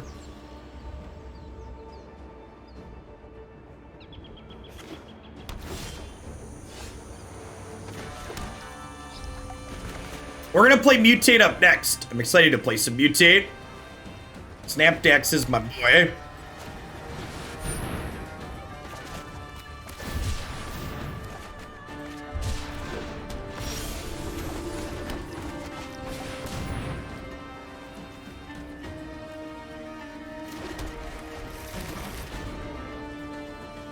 Alright, so we go land, Fae of Wishes for Shatter plus Grazer next turn. And then maybe we can set up Vorinclex into Nissa potentially.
I can't wait for Hoots 2, James. I'm excited. Should be good. Should be a good weekend.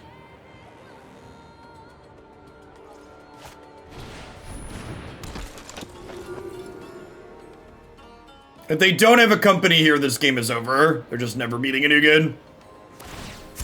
If they have a company here, they might be able to beat Ugin. Alright, no company. We're done here.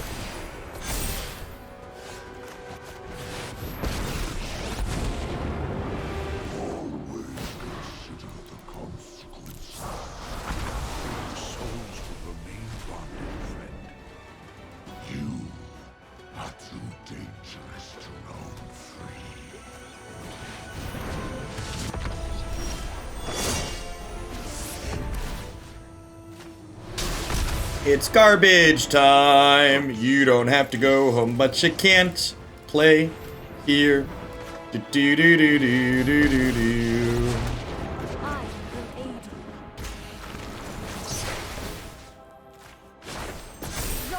Do do do do do do. 12.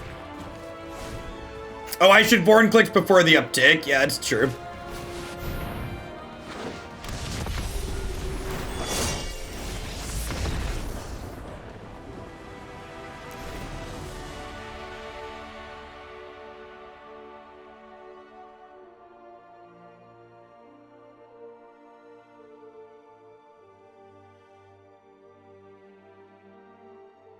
Coco concede.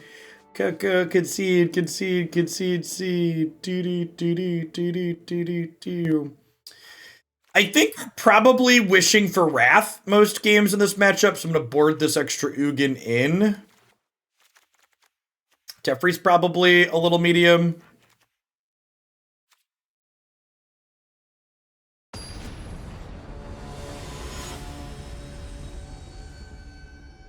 Soul Teferi, thanks for the follow. Welcome to the channel.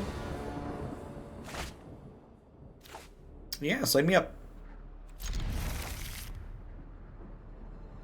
0 people played Angels today in SCG. I'm pretty sure Angels matchup against people can confirm this for me if you've played it more at home, but in my experience, the Angels deck feels close to 0% against Sacrifice decks. Anybody else had a similar experience? EB Smith, thanks for the follows. Eccles, thanks for 17 months. Welcome back.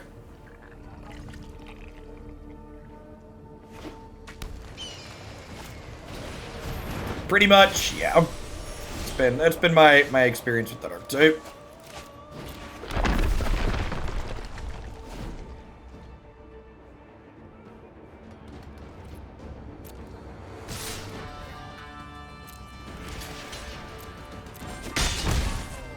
I don't think Angels is terrible against blue white. I think you have counterplay there, especially if you're on Bant Angels. Bant Angels having Linvala gives it a good bit of counterplay.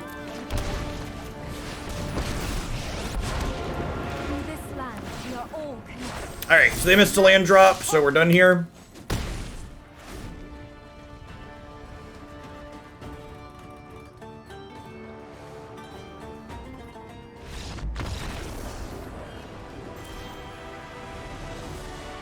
You are still allowed to pay 2 life with Grazer, but it'll still come into play tapped. So, fun fact about Nissa giving lands haste. I'm gonna give the Magic Zoomers out there, give them a history lesson. So, pretty much all things, planeswalkers and effects that animate lands now give those lands haste because of this card. Because when this card was in Standard, your opponent would frequently not pay attention to which land they were playing, and they'd plus their Koth on the mountain they played for the turn, and you'd be like, that mountain summoning sick, I'm sorry, you can't attack with that one. And it felt really bad for new players to get got not paying attention to that. So we effectively always give the lands haste when we make them creatures because of Koth of the Hammer and how that card made people feel and the experiences it created. And for the record, I think that's a good change.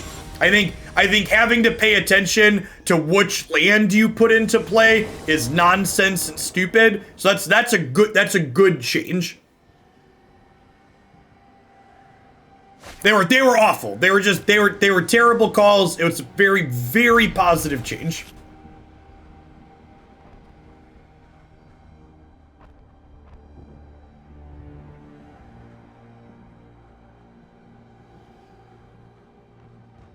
I mean, they could errata Koth. Will they? Probably not, because Wizards is a bunch of magic boomers themselves, but they definitely could. They can do anything, chat. They make the game. They make the rules.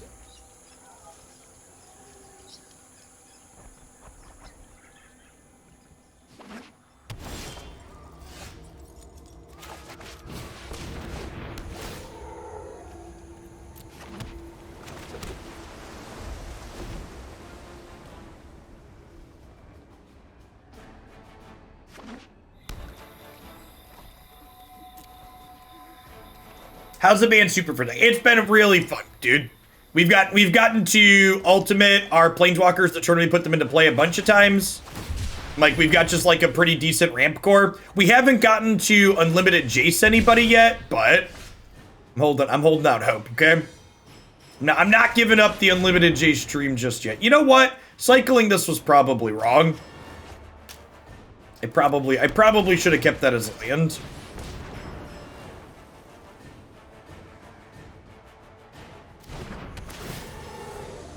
I'm gonna be honest, I can't remember the rules text of 4-mana Nissa offhand, because I'm pretty sure I read her and determined she was bad like most people.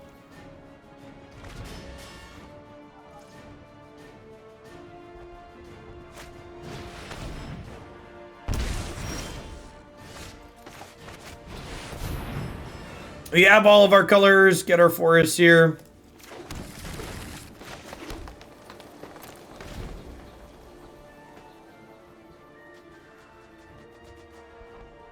There is still no full art Grazer. There is no relief in sight, chat. Our slothy boy is forever ugly. 8-drop? I don't have 8 lands yet. Don't wish an 8-drop on me.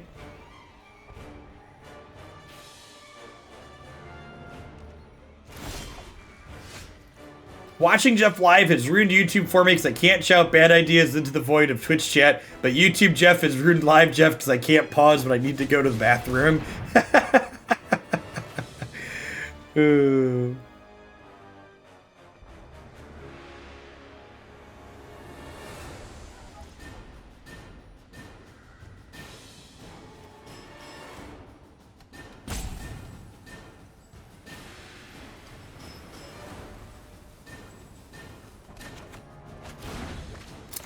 Ooh, piece of candy.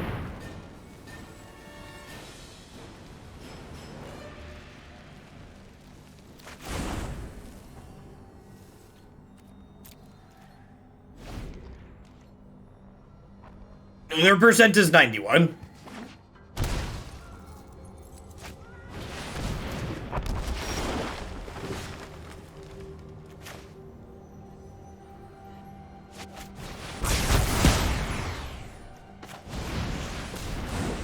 Hold on to this land for now in case they Crocs me next turn.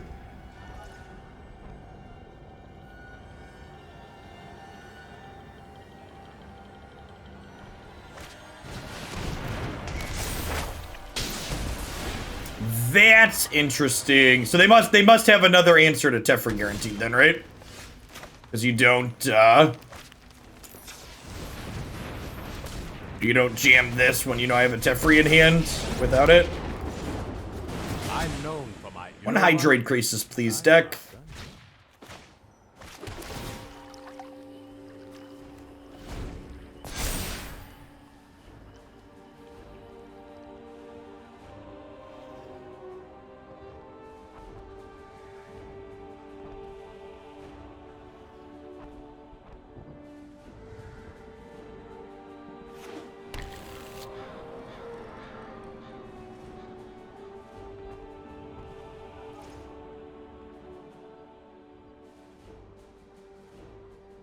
The Infinite Jace is cool.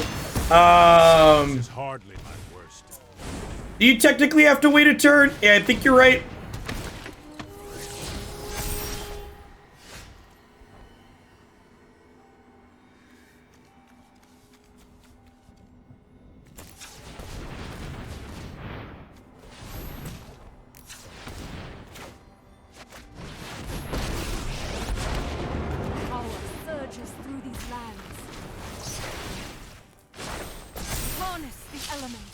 Deck for 12.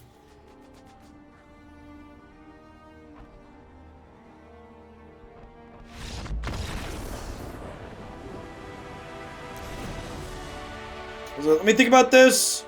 Oh yeah, it creates 2 copies of himself. Yeah, so you make tokens right away because he makes 2 copies. So one of the copies makes more copies, and then the other one makes a 2/2.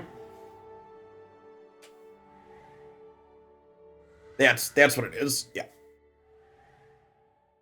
I couldn't remember the exact text on his ultimate.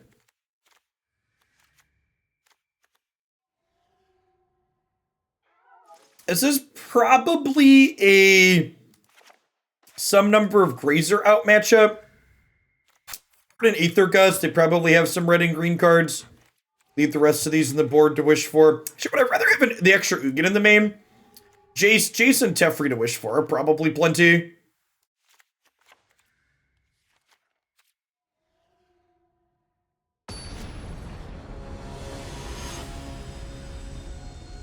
I agree, totally reasonable. I appreciate that other people enjoy Magic as a best of one game, but I despise it.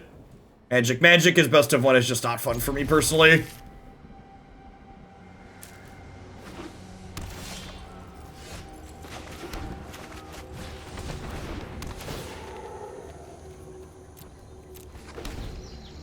Those of you at home that are taking notes, you'll note that I left one copy of Arboreal Grazer in my deck, and I had it in my opening hand here.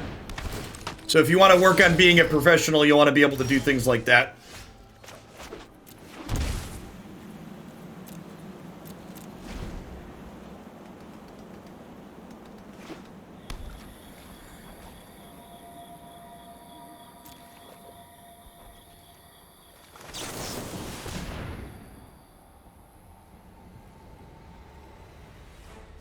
And this is probably gonna sound a little bit weird, but my biggest problem with best of one isn't even the fact that you're only playing one game. In my opinion, the worst part about best of Magic as a best of one game is the fact that in best of one, you don't get to mulligan intelligently.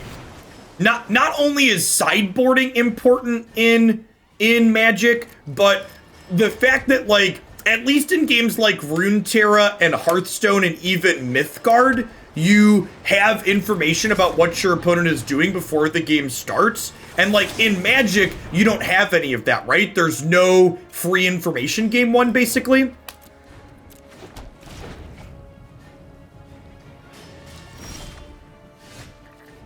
Ooh.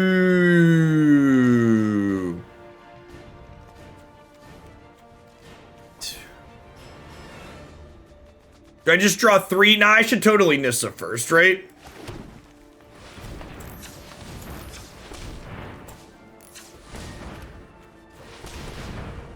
I never mulligan intelligently. Well, at least you know. And knowing is half the battle. Witness the ties that bind us all.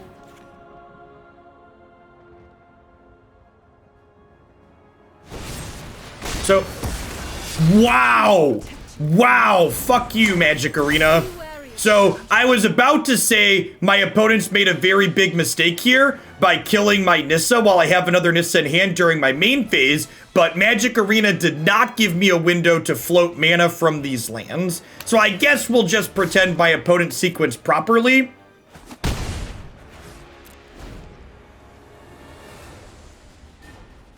But had the way my opponent sequenced there, had Arena worked like paper Magic, I would have been able to cast my second Nissa there,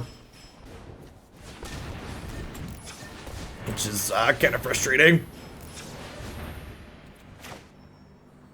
What's the proper sequence? They should wait till my end of turn to kill my Nissa, so I can't float mana.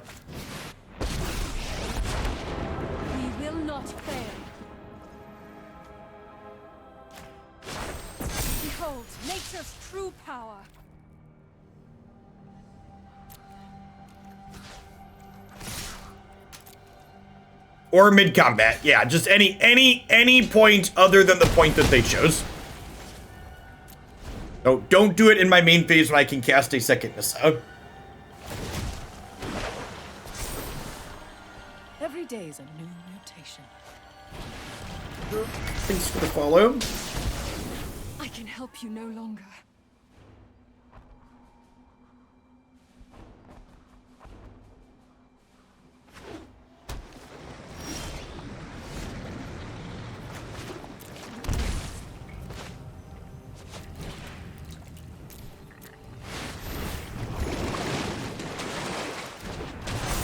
I wonder how many of the devs to Arena actually play a lot of Magic. I would bet all of them, because the amounts of money Wizards tends to pay people usually means that only people that like Wizards of the Coast games work there. Which, you know, ideally you want people to like the games that they work on, but you should compensate people competitively.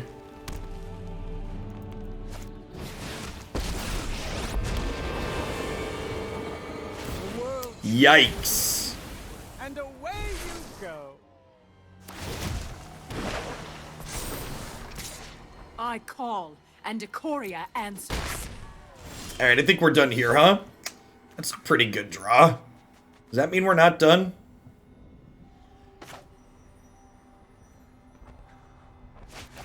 Oh, I clicked the wrong card.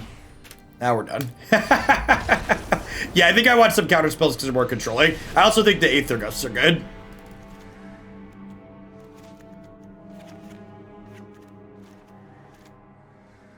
That's fine. I think we were dead there anyways. I think we're mostly dead regardless.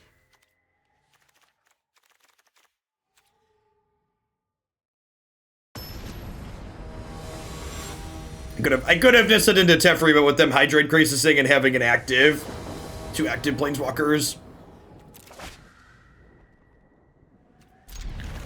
Okay, I mean, if this hand draws a 3rd land, we get to Cultivate, and then Cultivate sets us up from there, and we have Growth Spiral as a cantrip to redraw, plus a couple of draw steps, so definitely a solid keep here.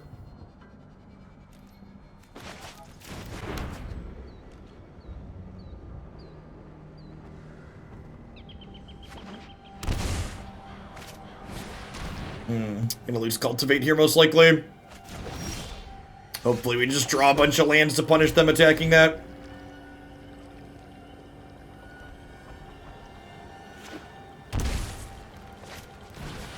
Well, the Teferi is in my sideboard mean being to wish for with Fae of Wishes.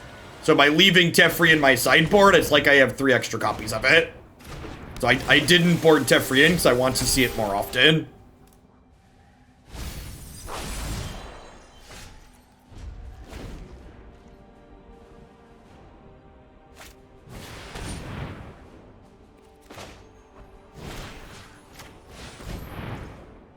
They might be missing a land drop here. Bidding a Duress is really aggressive. Alright, they're also stumbling, so that's nice for us.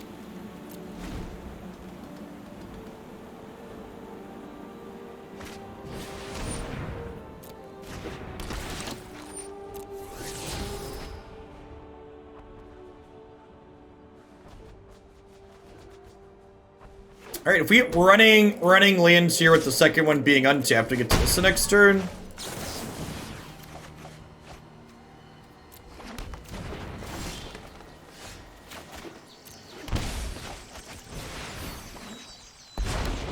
Together, we will prevail. Rise, my elemental friend.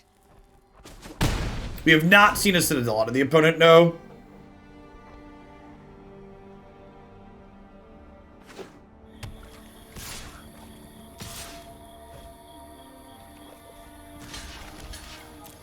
I feel like them attacking Nissa bodes well for us. Means they probably can't kill her this turn.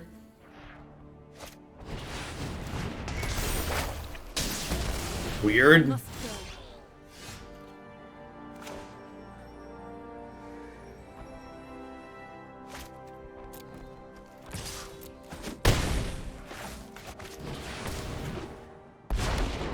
Through this land, we are all connected. Nope, those are still the plan, J-Ray. In fact, we've been playing this one for over 2 hours. Go ahead and wrap up here. Hey, Tube Hunter, thanks for the quarter of a year. I'm excited for the tournament on Sunday, too. Glad to have you playing. Or watching, or whatever.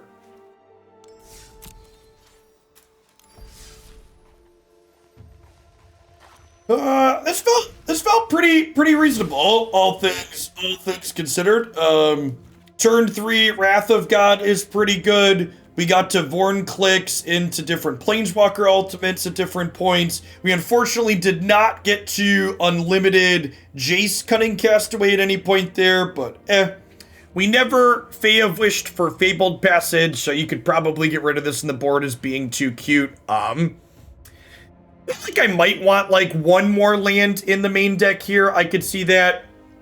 Could see that being a possibility. We definitely stumbled a little bit. Or maybe another ramp spell. We're at 26 lands basically with the Emeria's Call. Honestly, just a second Emeria's Call is probably not a bad choice. So if you're looking for kind of a sweet ramp deck that plays this as a payoff, this felt very reasonable overall though. So, you know, have fun. If you like dumpstering blue-white control, this is definitely great.